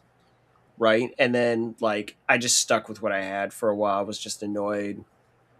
And then I think the last major, like the cutoff line of, hey, are you PC gamer or not, or whatever, was basically New Vegas. And I was just like, I was like, it just made me so mad. Like, it was, Skyrim and New Vegas was my major cutoff line. And now it's just kind of like intermittent, like, sometimes I'm playing something on PC and other times I'm not. Like, it just really depends on what it is. Now, to kind of tie that together, I'm absolutely going to be playing Elder Scrolls 6 on PC because that's where you play those games. Yeah. I don't care what anyone says. Like, mods and all. They're like, you got to play those. Just, they feel right. They fit right in that platform. It's like playing The Sims. You can do that shit on a console, but you shouldn't unless you're talking about Sims 4, which has keyboard and mouse support. Or it's like KOF. You can play it on a keyboard. Right? You technically can. It doesn't mean you should, but it's certainly there. So I look at this Steam machine, and I feel this is the first time you're ever going to hear me say this. I feel bad for Valve. This is the second time that they have tried to make a dedicated piece of gaming hardware. Right? This is the second time. Like, no, this is what this is for. This is the smoothest experience you're going to get. And something always happens. Something always gets in their way. It's like, oh man, they had this great thing, and now the market value of it is gonna go crazy, right? Just because no one can source these things. If they had run into if they had used DDR4 RAM, they would have been able to save themselves from this problem. But no, they're using DDR5. I'm like, just looking at this, I'm going, my game machine uses DDR4 right now. And Dead as Disco, I can run that, max the fuck out all over the place. And it barely does a dent. And my machine is a micro size machine. So I actually have an idea of what the Steam machine is like spec-wise. Steam machine right there. Let me see. Yeah, that bad boy. That shit right there is tight. Like, let's not talk about that ugly ass controller. That didn't sell me on that. I had a USB converter for a freaking PS2 controller. I just hooked that in. Right. It's like, don't do that shit to yourself. You pick up a damn Xbox 360 controller, right? And you go to town with that. You're like, oh, this is nice. Yeah. That's right. You did send along a 360. You did send along that 360 controller. Okay. Right. Here's my final question for this topic, right? And I think this is going to be more geared towards you, Oliver, because I'm curious what you're going to say. Shoot. What do you think is a better value for the consumer? Like an Xbox Series X, because I think that's stronger than a PS5 to my understanding, right? With Game Pass, right? Or a Steam machine with Game Pass. Isn't that crazy? Now, let me tell everyone at home why the boss asks this of me. Yeah. On the day of my daughter's wedding. You come to me with this question on the day of my daughter's wedding. No, actually, I'm the perfect person to ask because I hate both of these companies. No, both of these companies get on my nerves. Valve gets on my nerves and Microsoft gets on my nerves. So I'm the perfect person to ask this question because you're going to get a genuine bona fide answer out of me that's going to shock you. The best value for your money is get a Series X. Absolutely. Hands down. Every day of the week, twice on Sunday. Right? Like, now allow me to illustrate show us your work. My argument on that one. I was not sold, right, on the very idea of the Xbox. I've had no good history with the Xbox. I've owned every Xbox except for the Xbox One. Somehow they just keep fucking showing up in my house. I'm like, why is there an Xbox here? I didn't want this, yet it's here. So to just kind of jump back into time, like super brief, but the original Xbox dropped, very shortly after the demise of the Dreamcast. A lot of Dreamcast games made their way over there. So, hey, Jet Set Radio dropped over there. The Dead or Alive franchise dropped over there with Dead or Alive 3. Ninja Gaiden showed up over there. Dead or Alive Extreme Beach Volleyball. I don't give a fuck about Halo, so that was not even on my radar. Shenmue and Shenmue 2, Shenmue 2 caught its release right, like literally the week that it was coming out. Sega canceled it. It was printed. It was done. Like, oh. And so, GameStop and whatnot, Funko Land, had to scramble to try and figure out how to fulfill their pre-orders. And so they ended up getting the European version of Shenmue 2, which shipped, and then selling people literal discs that would crack your Dreamcast to allow you to play EU Dreamcast games. So, long story short, it was a real hot mess in that time, and Xbox kind of swooped in there and saved some stuff, right? With between that and Phantasy Star Online coming out on the GameCube and coming out on the original Xbox. We can't forget one of the most goated games of all time, right? With Elder Scrolls 3 Morrowind, right? And I still have the strategy guide for that, and that thing is a fucking tome. And there's nothing different about it. It's the same damn strategy game or strategy guide for both the PC and the Xbox because it's the same version of the game. In fact, reviews docked the Xbox version of that game points because they said it was too good to be on a console. It's the craziest thing you're ever going to see. So from that point, I jump forward in time. I see all the stuff that's going on with the Xbox 360, the Red Ring of Death. I'm like, y'all over here just throwing money away because they cheaped out on you trying to be ahead of Sony releasing, and you've got this catastrophic failure rate of nearly 50%. And I bought that Xbox 360 for one fucking reason. One, Dead Rising. Because I have to be there. I had to be there. I had to be there to play Dead Rising. And that is also the game that forced me to buy an HD TV back when 720p was all the rage, right? And then Xbox Live and having to pay for this nonsense and watching Microsoft nickel and dime you to death. Oh, look, you want a hard drive? Oh, that's going to cost you extra. You want memory card? That's going to cost you extra. You want Wi-Fi on your Xbox? Oh, that's going to cost you extra. Oh my God, I forgot about that. And it was not cheap. It was not cheap, kids. No. That Wi-Fi adapter was $100 just to do. You're like, what? For wireless? Yeah. Well, Wi-Fi wasn't really huge at that point in time. People tend to forget. Wi-Fi's. It took a second for that to catch up. Homies remember the days of running Ethernet cables everywhere. You'd be having that shit go up and over the door frame and all that, and tacking things in, and making sure that you can wire everything in your house. It was a hot fucking mess. I just have a bad history with Xboxes. So for Father's Day, I want to say it was 2 years ago now. I was just looking at the Series S. I was like, the value proposition on this is really good, and this is kind of a smart play out of Microsoft. Right, to do the Series S, it's like, hey, it's definitely better than the last thing we have, but it's not as good as our top of the line. Oh, it's only $300, and you're like, compared to the other stuff, yeah, I can afford to dip my toe in there and just mess around with Game Pass and figure out what you guys have got going on in your ecosystem. And the fact of the matter is that I sat down and I took this itty bitty Series S. It's cute as a button. Boop. I set that shit on my desk right here, literally.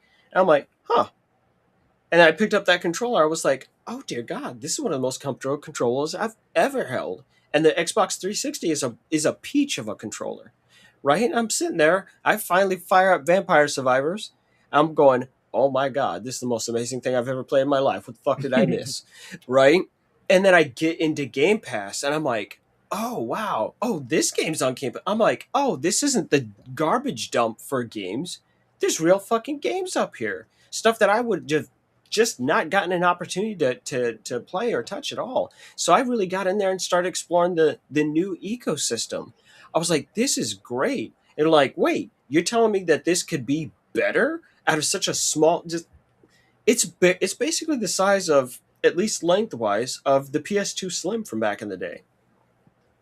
And I was just messing around with it. I mean, obviously there's heat issues and other things like that, but Hmm. I said to my wife, I was like, I think I want a Series X. I'm like, this is really good.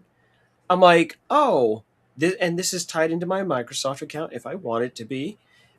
Oh, wait, you mean there's a bunch of games that I buy on here, and it's literally cross buy, right? So Xbox, Play Anywhere, or with PC Game Pass, you can do Game Pass Ultimate, and that includes PC games and just Xbox only games. Like, I do that, or I bought State of Decay 2, one of the best fucking games I've ever played in my life. I can just go over to Windows and download it. Like, and it literally manages the cross saving and everything, not unlike Steam, right? I can buy games and gift them to people, like on Steam. That's Uh, insane. it's so fun. But what's so interesting is the trade-offs that were made, right? When you remember, right when this generation was starting and people were fighting over what's more powerful, this, that, and the other.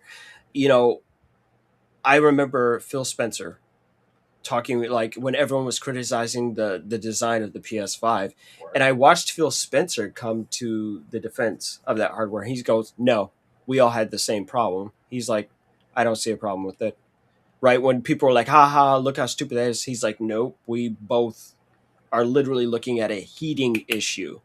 Right, so we got this big ass monolith from 2001: A Space Odyssey, and we have an Xbox Series Pretty X. much. You have these two towers of just crazy ass design. It's like if you look at the top of a Series X, it's just the world's biggest fan. You're like, Yeah. oh, right? Like, and they did a really good job of covering it up. But you look, it's a big ass fan. Like, you're like, oh, okay. So if I need to grate some cheese, I know where to go, right? If you just got a brick of mozzarella. So what I'm saying is this: with the Xbox, they have things like FPS boost on some games that did not receive patches to have their FPS be boosted, like Mad Max, which we've talked about how much we love. Avalanche has not gone back and revisited that. They have not patched it for anything. I have it on PS5. I have it on the Xbox, and the Xbox is it's beautiful. It upscales it. It literally turns it, a game that was designed for 30 FPS, into being a 60 FPS game by doing nothing. You do nothing. They go, "Hey, do you want FPS boost on for this game?" Click yes. Boom, you boot into the game, it goes. Uh, One of the things that they're trying to do with the Steam machine is a quick resume, like on the Xbox. That shit is amazing, right? It's actually stellar. It's a really incredible thing. Like, I was like, what's the big deal, until I did it. Like, and I stacked up. I had like 12 different games going, all at the same time in the background. I was like, okay, I'm gonna close out of this game and go over to this one. Boom! In under 3 seconds, it'll just pick up right where you were. You don't have to shut the game down. You don't have to do anything. Just go about your business, and it just intelligently juggles between these things. The PS5 doesn't do that, right? Not at all. But the Xbox doesn't do video recordings well either. Like, I think the longest you can do, I think, like, don't quote me on this, but I think it's like up to like 3 minutes, right? So they traded, you know, basically having your save system just, constantly being pushed up and synchronized in the cloud with your PC, and having that quick resume feature instead of being able to record, video however you wanted to, right? So I look at the Xbox Series X and I go, this is very much so a deeply reskinned PC, right? And I look at the Steam machine, and we've all seen Steam Big Picture, like way back when that launched and all that, and it was a way to put a console face over this PC hardware. When I look at the Series X, that's what I see, right? I see Microsoft's version of Steam. That's really what I feel like I'm looking at when I turn it on, when I'm playing it, when I'm utilizing it and messing around on the back end. Like, and there's a lot of stuff you can tweak on that back end. I'm like, huh. and then I see what Valve's doing. So if you have to look at this for sheer price point, I mean, they run sales like crazy. They run sales like crazy on the Microsoft Store. I'm like, this is fucking shocking. But if you had to make a decision right now, right this second, immediately, I would tell you to buy an Xbox Series X just for one reason. You know that you can take your Xbox to GameStop and be rid of it if you want to. Like, the Steam machine could be a complete flop and there's not going to be a resellers market on that. At least, like, not through the easy front. Like, you can put that shit on eBay like anything else, but I look at it like that. I'm saying that there's competitive pricing. The Game Pass thing is great if you're low on cash because you can just drop a real boop, an easy amount and have you a monster-sized library of things to play. Again, familiarity with controls. If you've been doing anything in the Windows ecosystem, you're going to get in there and go, this is all very familiar to me, right? It's very smartly designed. And I don't like giving Microsoft compliments when it comes to video game hardware because I personally believe they more or less have been fucking up for 25 years. And I think the series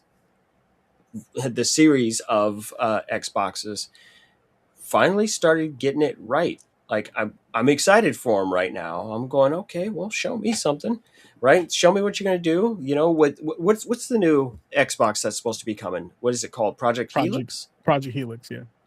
Right. I'm merely curious because based on what they're saying, that's what the Steam machine is going to have to compete with. Right? And here's what we know. Never minding one's opinion on this, that, or the other. Microsoft has a track record of selling successful hardware. Valve doesn't have that.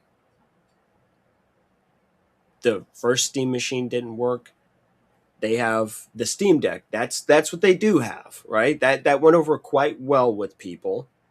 Price hikes aside, like they shipped an actual piece of equipment that people enjoy and sold very, very well. Like, the scalping and all that other stuff is starting to happen. But they are not successful at, let's call them a set-top box, right? Set-top box hardware. They're not successful at it right now.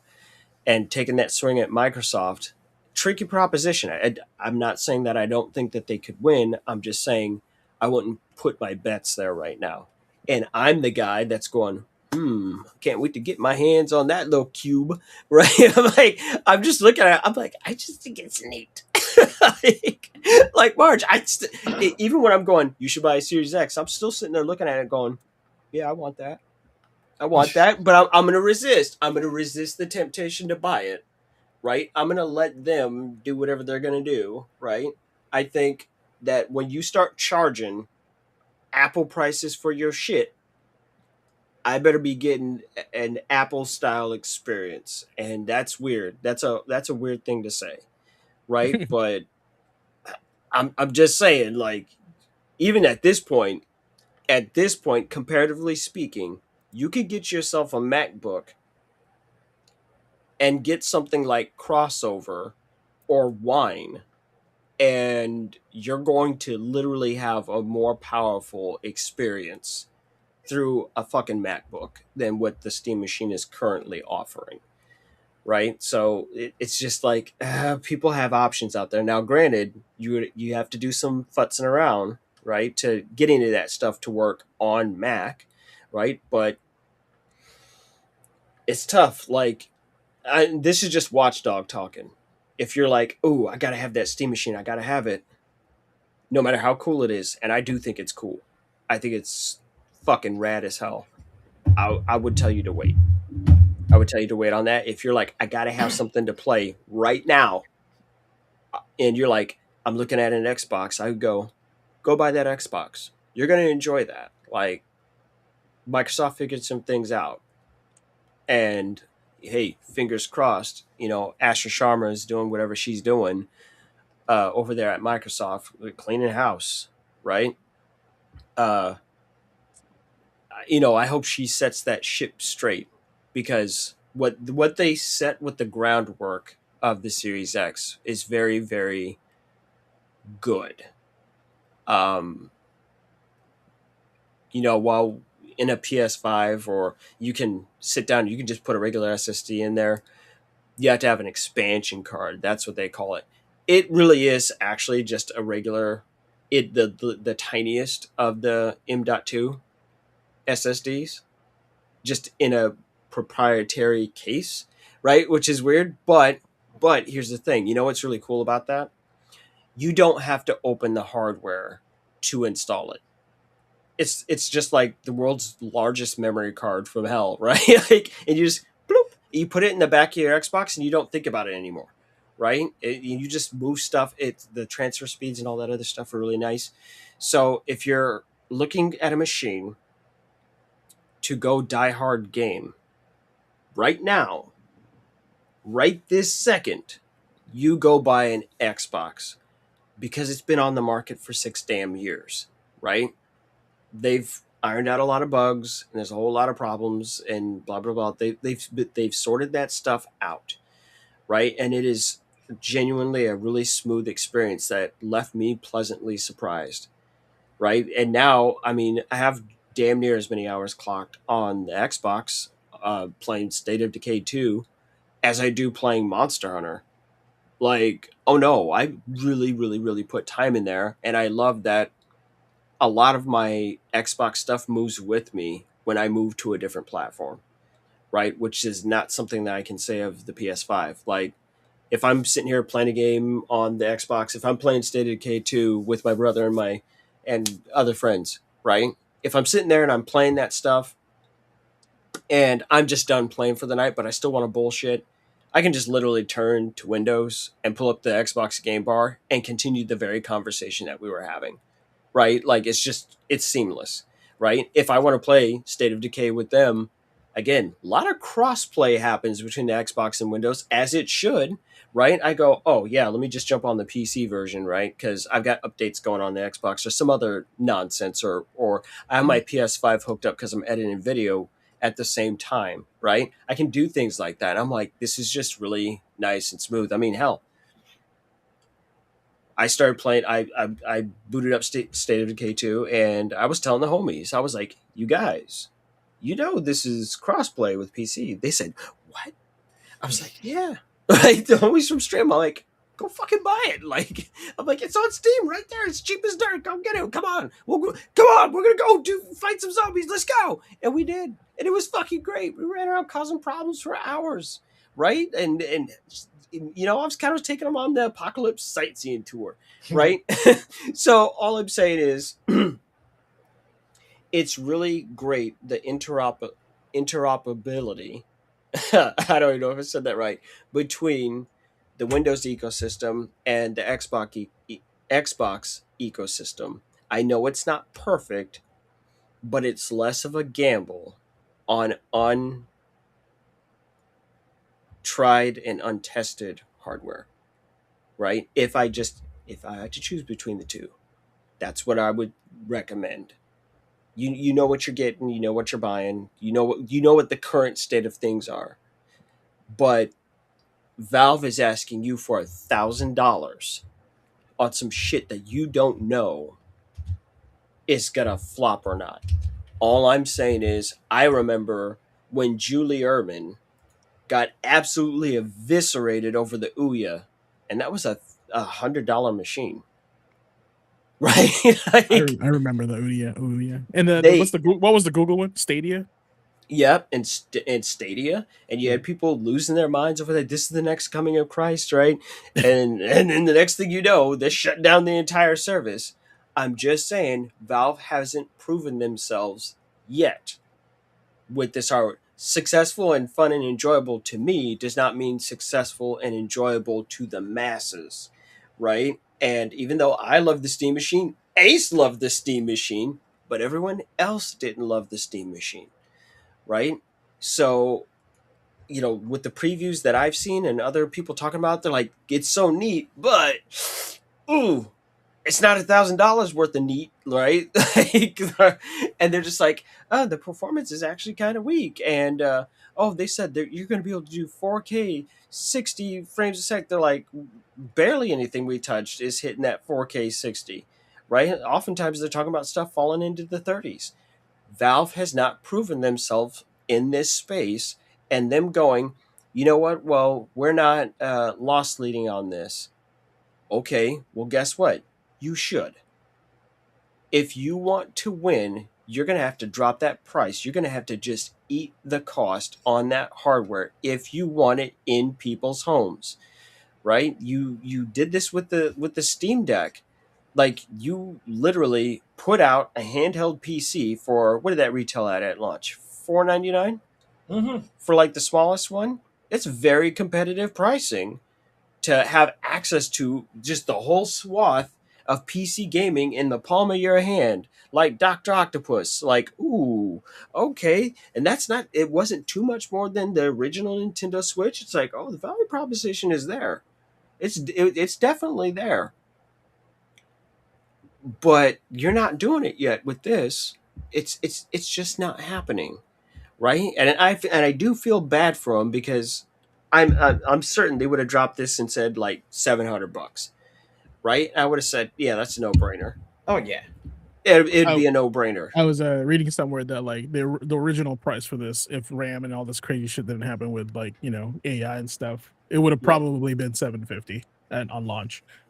Mhm. Like, because it's meant to compete with the high end consoles like Series X and all the PS5 Pro, right? So this would be their equalizer to that, and the entry level one at least, right? So Yeah. I honestly think that this whole situation with the Steam Machine is just like the situation with the Wii and the Wii U. People don't know what they're buying, so we need people to educate them on what exactly the thing that they're buying is. Because it's going to depend on the value is based on how you plan on using it and how you want to leverage that. If you're a PC enthusiast, probably not for you. But if you're like Mhm. like we were saying, you don't want to care and could care less about upgrading or touching and opening this bad boy. You just want to play games on PC games.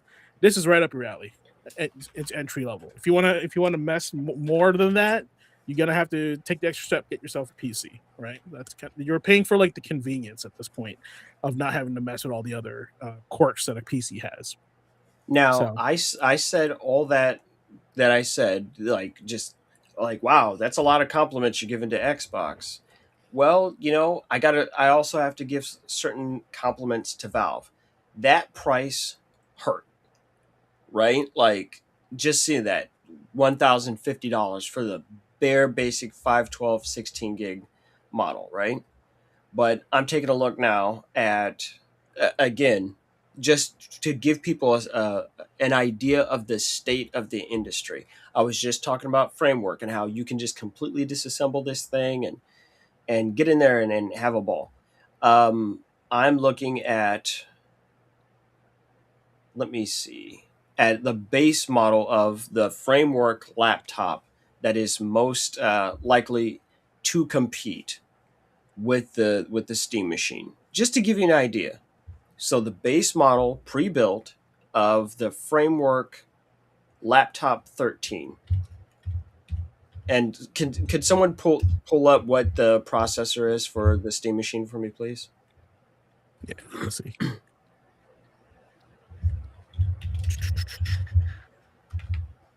AMD Zen 4. Yeah, 4.6 cores, 12 threads, up to 4.8 gigahertz. And what this base model has is a Ryzen AI 5 340 6-core 12 thread up to 4.8 gigahertz. Obviously, it's a laptop, so it has a damn 13-inch screen. Never mind all that. 16 gig of memory, 256 gigabytes of storage, Windows 11 Home, and that starts at the exact same price as the Steam Machine, $1,050, right? So this isn't a Valve thing, right? Like, it's just the state of It's an the industry thing. It's Yeah. an industry thing, and they're basically giving you At the very least, they're giving you big boy PC parts instead of laptop PC parts. It's like, okay, Yeah. but everyone's getting hit. Everyone's getting I'll, hit. I'll end it with this. It's not that bad if a PS5 Pro is $900 because it is a $900 console now. Let's be real. Right, it's a 900 damn console. Like, that's the real question you should ask me from the get go. You should have said, "Oh, instead of buy an Xbox." I'm like, "No, that thing is No, we gotta fucking save baller." that for your watchdog. I expect consumer reports of the Steam machine from you on the watchdog. You know, I need Steam Machine money. I need Steam Machine money at those fucking prices. But here's what I would say. No, again, no bullshit. There's a lot of advantages with that Xbox that I go, oh, if that's your choice, pick the Xbox. But if you say, hey, do I get a Steam Machine or do I get a PS5 Pro? Get a Steam Machine. What are you, fucking goofy? Right? it's a computer too, right? If I look at my PS5, I'm like, you feel like playing any games this week, baby? And it says, no, I'm too tired. I got a headache. You ain't doing shit with that damn thing. If the Steam Machine goes, you know what? I'm taking a break from playing games for a while. I'll be like, you want to watch some Netflix? You want a YouTube? It goes, sure, why not, buddy? And then we're just not doing that right now. It's a multidiscipline machine for $100 difference. Fuck yes, of course. Like, and I'm the guy that's deeply embedded in the PlayStation ecosystem. I like that. If I belong in a camp, that's where I am. What I like to play shows up there more often than anywhere else. go right? with the games, not the console. It's all Go with the games. Yeah, Right. that's ultimately the rule. Go with the games. That's really the score. Yeah. All right. Well, Let's go. it's been 2 days and we haven't had one of these in a long time. So strap in, folks, because I'm ready to chat with you about this one. This one's going to hit hard tonight. This one is called, you saw it in the thumbnail, pressing the reset button. So with that said, let me go ahead and pop you guys on here and let me tell you what I got to say, because I got to say it. So the final boss is where we pretty much summarize everything that we learn in gaming. We apply it to our daily lives, right? Because this is where you as a gamer, you've trained, you level up, you've taken the hits, you've learned the patterns. Now it's time to face your final boss. Now, tonight's final boss is actually something every gamer knows, but not every gamer likes to admit.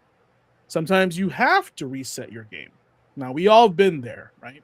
I've been there myself. Reset it a few times in life. Now, you start a new file. You pick your character. You choose your build. You think you know what kind of run this is going to be.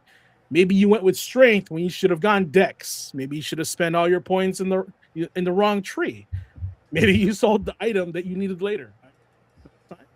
But maybe you've missed the side quest, locked yourself out of a good ending, or walked into the boss room completely under level. And then you hit that moment. You're staring at a screen, controller in hand, knowing deeply down this run isn't working anymore. It's just not working out. And that's a tough pill to swallow. That's hard, right? Because starting over can feel like failure. It can feel like all those hours didn't mean anything, meant nothing. Like every fight, every loss, every choice, every wrong turn was wasted. But here's the truth, guys. A reset is not a defeat. A reset is a decision.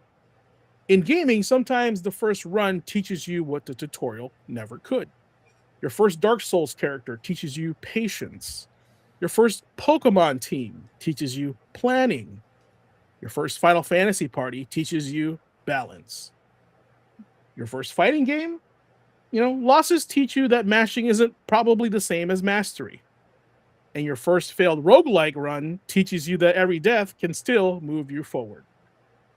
And now, life kind of works the same way, to be honest. Sometimes you wake up and you realize the build you've been running doesn't fit who you are anymore.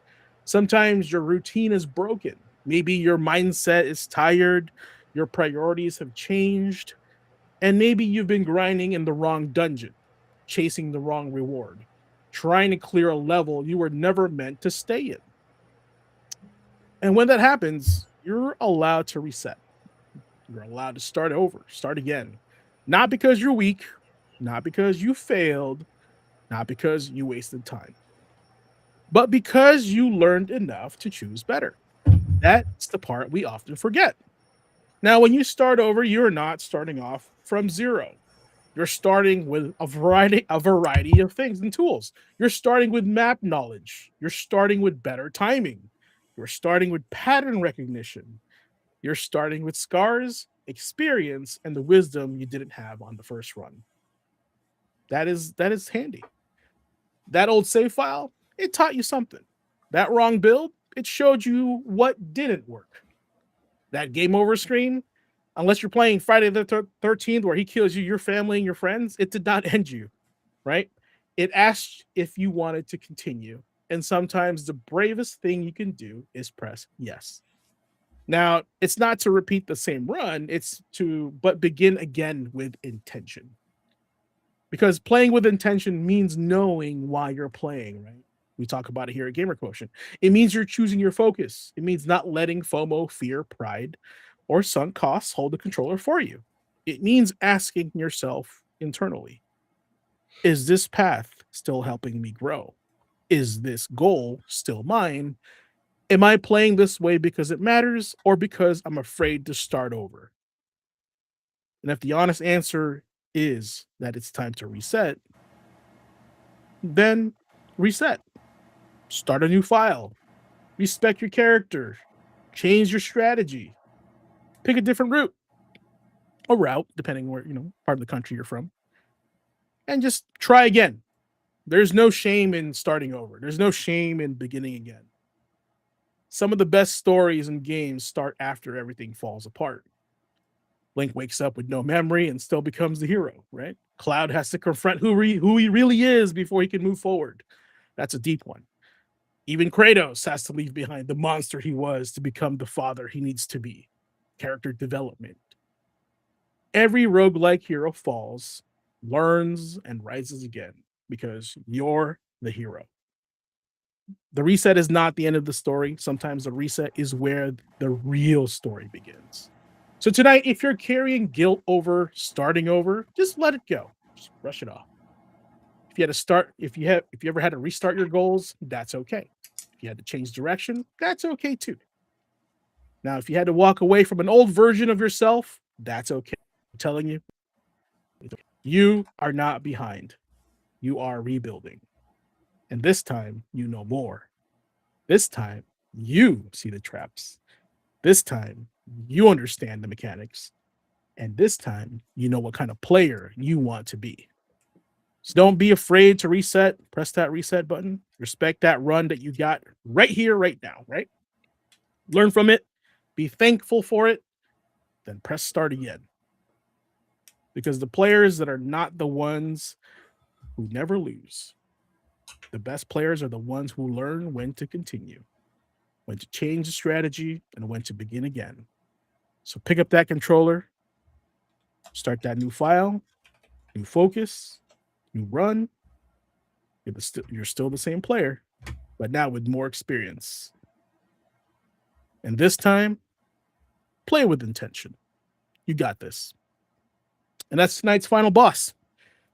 So I too had to basically reset my save file multiple times. I have moved different states a few times and basically just started over. But yeah, chime in, guys. I would love to hear your reset portions.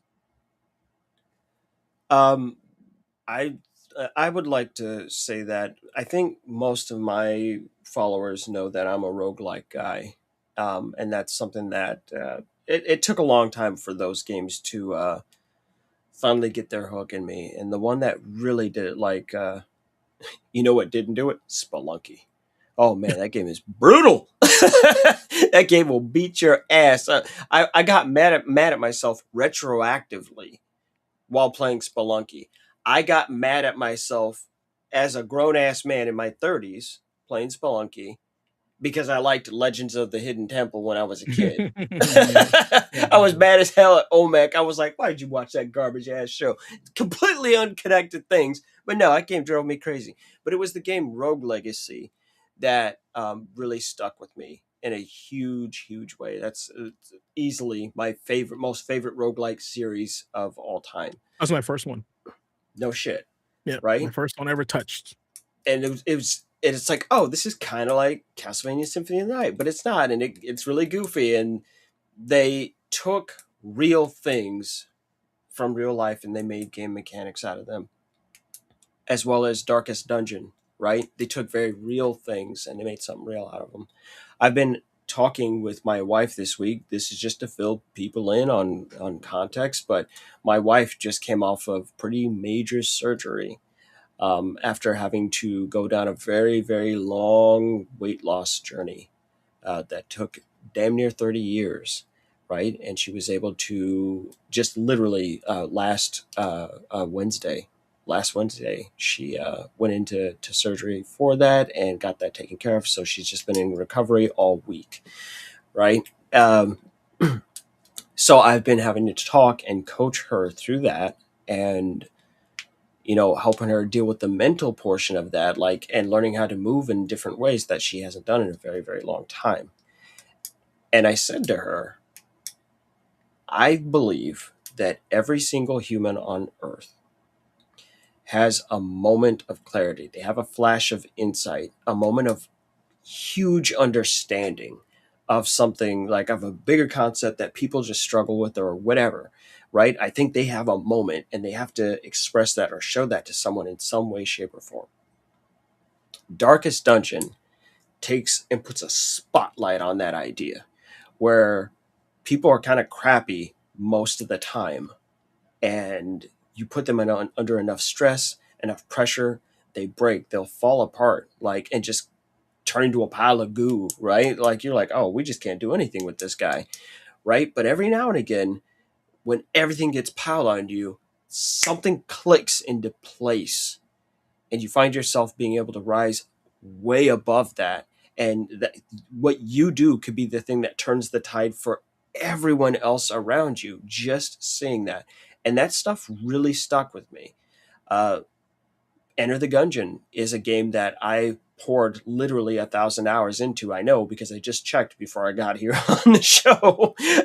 And it's literally Enter the Gungeon and Darkest Dungeon came out in the same year. I have Darkest Dungeon tattoos. The game really, really spoke to me. And the important takeaway with those roguelikes, all of them are punishing. By design, a roguelike is punishing. A Souls game is punishing, right? They tell you that you messed up. They're not going to pat you on the back and, they're not going to rub your back and give you milk and cookies, although I would really enjoy that right about now, but they won't. You have to have the courage to fail. You need to have the strength to say where you're weak. One of the reasons that I love streaming and getting on and doing these things, I get my ass beat in front of a global audience. Have you ever had someone watch you get the shit kicked out of you from a separate time zone? But it happens to me every day. I fought Krauser in the hardest difficulty. Yeah. You be getting your ass lit up, and I'm getting talked to by people from tomorrow. They're like, damn, you getting fucked up. I'm like, isn't it 8 a.m. for you, man? I'm like, why are you talking shit at me? You're not even the same day as I am. Right? I'm getting my ass beat on a Saturday, getting shit talked to by somebody in Sunday. I'm like, this is just depressing. Right? But it teaches you a certain degree of humility, and it teaches you to stop focusing on your failures. Okay? Failures are learning experiences. If you didn't learn something, that's the only true failure. If you walk in there with intention, right? Message. Right. Message. If you go in there with a specific intention, then you're not losing, right? If you go, I don't know what's going to happen, but I need certain information, right? My crew, my Monster Hunter crew, they know that I always go off when a new event shows up or whatever. I go off to investigate it on my own, not because I'm, thinking I'm doing some John Wayne shit. I'm going, let me get eyes on this situation so I can find out what these guys are dealing with because, oh, I've been doing this for 25 years. I know how to get a general read on a fight. And then I come back and I go, okay, hey, this fight actually isn't too bad.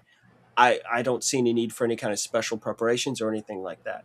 But then I go in there and bad shit happens. And you're like, oh, this is a real fight. Okay, I need to come back and tell the guys like, hey, this guy's not playing, right? He's out for blood. He's playing for keeps. Here's what it happened to be. Oh, I got lit on fire. I was just crispy, right? I was barbecued. Stack your fire resistance. It's a lot of fire damage going on out there. Oh, hey, your traps are really going to help. Or don't bring this, don't bring that. Prepare for this. Here's the big move that's going to damn near one-shot you if you're not careful. So when I'm doing that, I'm not going into a fight and losing because it wasn't my intention to go fight. My intention was to gather information. Did I get the info? Yes, then I succeeded. And you escape that failure loop that you can find yourself in. Last thing, and I'll pass it to Ace. But one of the things when I started doing my Dark Souls 3 runs, doing my speed runs on that, clearing the game in from literal character creation to credits, 2.5 hours, no cheats, no exploits, nothing. I'm just really running fast. Like it's literally, I go from one boss and it's a 5-minute jog to the next one. And I'm just skipping as much stuff as possible. I just go around and, I move quickly. You turn Dark Souls into leg day. Yeah, it really is. But here's the secret sauce, right? Was the realization of what was happening around me, right? One of the guys in my stream, I was like, hey, something looks weird here to me. Because I looked at my very original playthrough of Dark Souls 3 from 2016. It was like 45, 50 hours. And then I compared it. I was like, wait a minute. Look at my soul level. I was like, there's only like a 10 soul level difference. I'm barely fighting anything. I only fight something if it's actually physically in my way. Like, other than that, no, I don't mess with it. And it all came out to only 10 soul levels. 10 points. Like, statistically, they're irrelevant points. And that was the moment I realized. I was like, oh my god, the biggest trap this entire time has been every regular mob in the game. Because if I go fight that regular mob, it has a chance to kill me, right? A non-trivial chance to kill me. I could lose everything by fighting this thing. But if I just walk the fuck past it, I lose nothing, right? And ultimately, I'm not losing that much to know that every enemy in this game that's not a boss, all totaled up together, is 10 measly stat points that at that tier in the game, once you're up there in the 60s, 70s, 80s, the diminishing return is so ridiculous that you just stop worrying about it. And like I said, that was the moment I realized I've been playing this wrong all along. The biggest trap was every other enemy. It was temptation. We have all been trained to do certain things by video games over a very long period of time. When you play Super Mario Brothers, you go to the right? It's like, oh, there's your first Goomba. You can either get hit or you can jump and see what happens. And then you realize you can remove that obstacle and you get rewarded with 100 points up there in the score for each time you do that, and combo jumps and whatnot, right? And so you start thinking about maximizing that score and you start trying to put yourself in situations to knock these guys out while also increasing your risk, right? Point is, are you playing Super Mario Brothers to maximize your score, or are you playing it to beat it? What is your intention, right? And when you're playing, you want to make sure going in that you know what your intention is and have the bravery and the courage to go, this doesn't line up with what I want to do. This isn't fun for me, and I'm going to go find something else that is fun to me, right? You don't have to justify it to anyone. but do spend time thinking about what you're playing and why you're playing it. GQ has talked a lot about FOMO before, and that's a thing that people are going to have to try to come back from that, right? Just because everyone else is doing it doesn't mean it's the right thing for you, right? And the only way you can find out is you kind of learn it the hard way, right? But you go, that's not for me. It's not made for me. I'm not the target audience. Be happy for the people who it is the target audience for, and then go do your thing and just go and enjoy it. And damn what anyone else says, right? Like, different strokes for different folks. There's no accounting for taste, right? Play the things that you enjoy. I remember just a couple of what was it? 2 years ago that Metaphor was winning awards left, right, and center. Yep. Right. I've been a huge Persona fan since I was a kid, and people that love Persona were singing the praises of Metaphor. I haven't touched it. It does not look like something that I would enjoy. Right? Not hating on people that enjoy it. Claire Obscure. People are singing its praises. I have not played a very good RPG in a long time. I have not bothered. It just doesn't look like it's a fit for me. I'd love to be proven wrong, but right, I have to sit there and decide and be intentional on where I'm going to spend my time. And so I opted not to. Hey, one day it might turn up $10 and I'll take a crack at that. 2 years from now, I find out it's great. Great. I found out. And people who love it. And people who love it will be like, yeah, you found out. They're going to be excited. Like, oh, what was your favorite part? And we'll get into that when that comes around. But I made those decisions then at that time because I thought they were the ones that were best for me.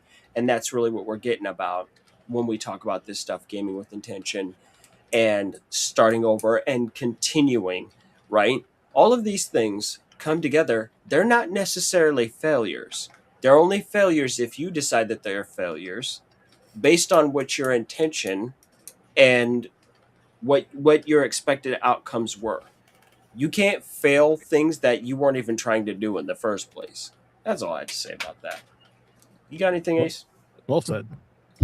Well, I mean, honestly, my big takeaway from the final boss is just the simple fact that sometimes you do have to step. Sometimes part of that reset is stepping outside of your comfort zone. Case in point. Yeah.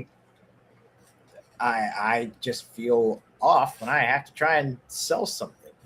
It's largely due to previous work experience. I have never been the best salesman, but apparently I can bring the hype.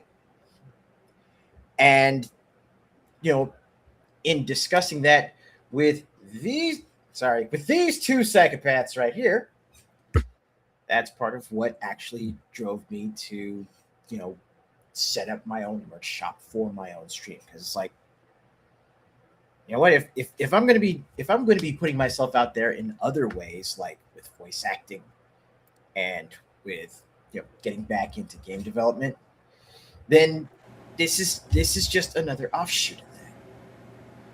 But I tend to have trouble pushing myself as a product when that is something that I really need to do.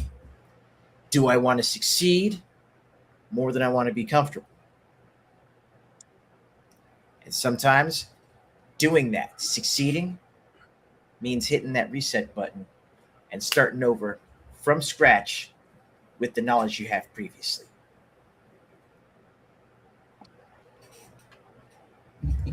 Right. If you gain knowledge, it wasn't a fail. You're not coming up empty-handed. Yep. Comfort is the enemy of growth. I too have been guilty of being comfortable, so you got to check yourselves here and there. My story when it comes to reset, I'll make it quick. Honestly, it was like, I would say 2004, 2003. Wasn't happy with my life. I was couch surfing, believe it or not. All my stuff was in storage. I was sleeping in my buddy's basement. Bless David. Thank you for that. Appreciate you as always. And you and your family put up with me for a year. And I was like, am I going to be living like this the rest of my life? No. we're gonna face the truth, get uncomfortable, start doing things that you want to do for yourself for growth that you wouldn't normally do. And then you hit the reset button. You start with zero. I lived out of a suitcase for months until I moved, and then I moved. Thankfully, with the help of my mom, I moved to the state and started over. Got a job, saved up for my own place, and then next thing you know, I'm with these guys. I'm doing a podcast years after that. After 2003, 2004. So yeah, it's been 22 years already. Crazy, crazy, crazy, and we're not stopping there. We're gonna keep going. We're gonna keep going until where we can go. Right? How far does this game go? We'll see. And that's my story of growth. Of course, there's more details on that, but Chad, I would love to hear your stories of growth. Drop it in the Discord if you'd like to share. I can definitely put it on the headmaster's desk for you guys. If you are the courage to share that with us. So, with that said, Ace, take us home. Will do, boss. Will do. So, class, it's about that time. Controllers down, save files checked, and chat. Please make sure we didn't delete the wrong slot. I have been guilty of this, so please double check and make sure we didn't delete the wrong slot. Tonight, Class 79, resetting the game, gave us a lesson that every gamer needs to learn sooner or later. Starting over isn't the same as giving up. Sometimes the first run's messy. Sometimes the build doesn't work. Sometimes you find you wasted your skill points, missed the side quest, picked the wrong path, or just walked into the boss room completely, hopelessly, hilariously unprepared. But that doesn't mean that the run went wrong. The run gave you experience. That loss gave you information. That mistake gave you map knowledge. That game over screen asked you one important question. Do you want to continue? And sometimes the answer is yes, but not because you want to repeat the same run, but because you now know better. That's the tech. You come back with better timing, better awareness, better spacing, better priorities, a better build. And that is what playing with intention is all about. You start with your why. You choose your focus. You play by feel, not FOMO. You set your win conditions. You reflect and adjust. And you make sure through that you protect your time. Because your time, that's a part of the coin too. So, if you need to reset, reset. Start the new file, change the strategy, respec the character. Pick a new route. Try again with purpose. There's no shame in beginning again when you are beginning again with wisdom. The old run got you here. The next run gets the benefit of everything you learned. This has been Gamer Quotient Gaming Academy Class 79, resetting the game. I'm Blazing Ace Nelson, reminding you, don't let your pride keep you stuck on a bad save file. Don't let sunk cost become the final boss. And don't be afraid to press start again. Reset with purpose, continue with confidence, play with intention. And as always, ask yourself, what's your gamer quotient? Class dismissed. Mission complete.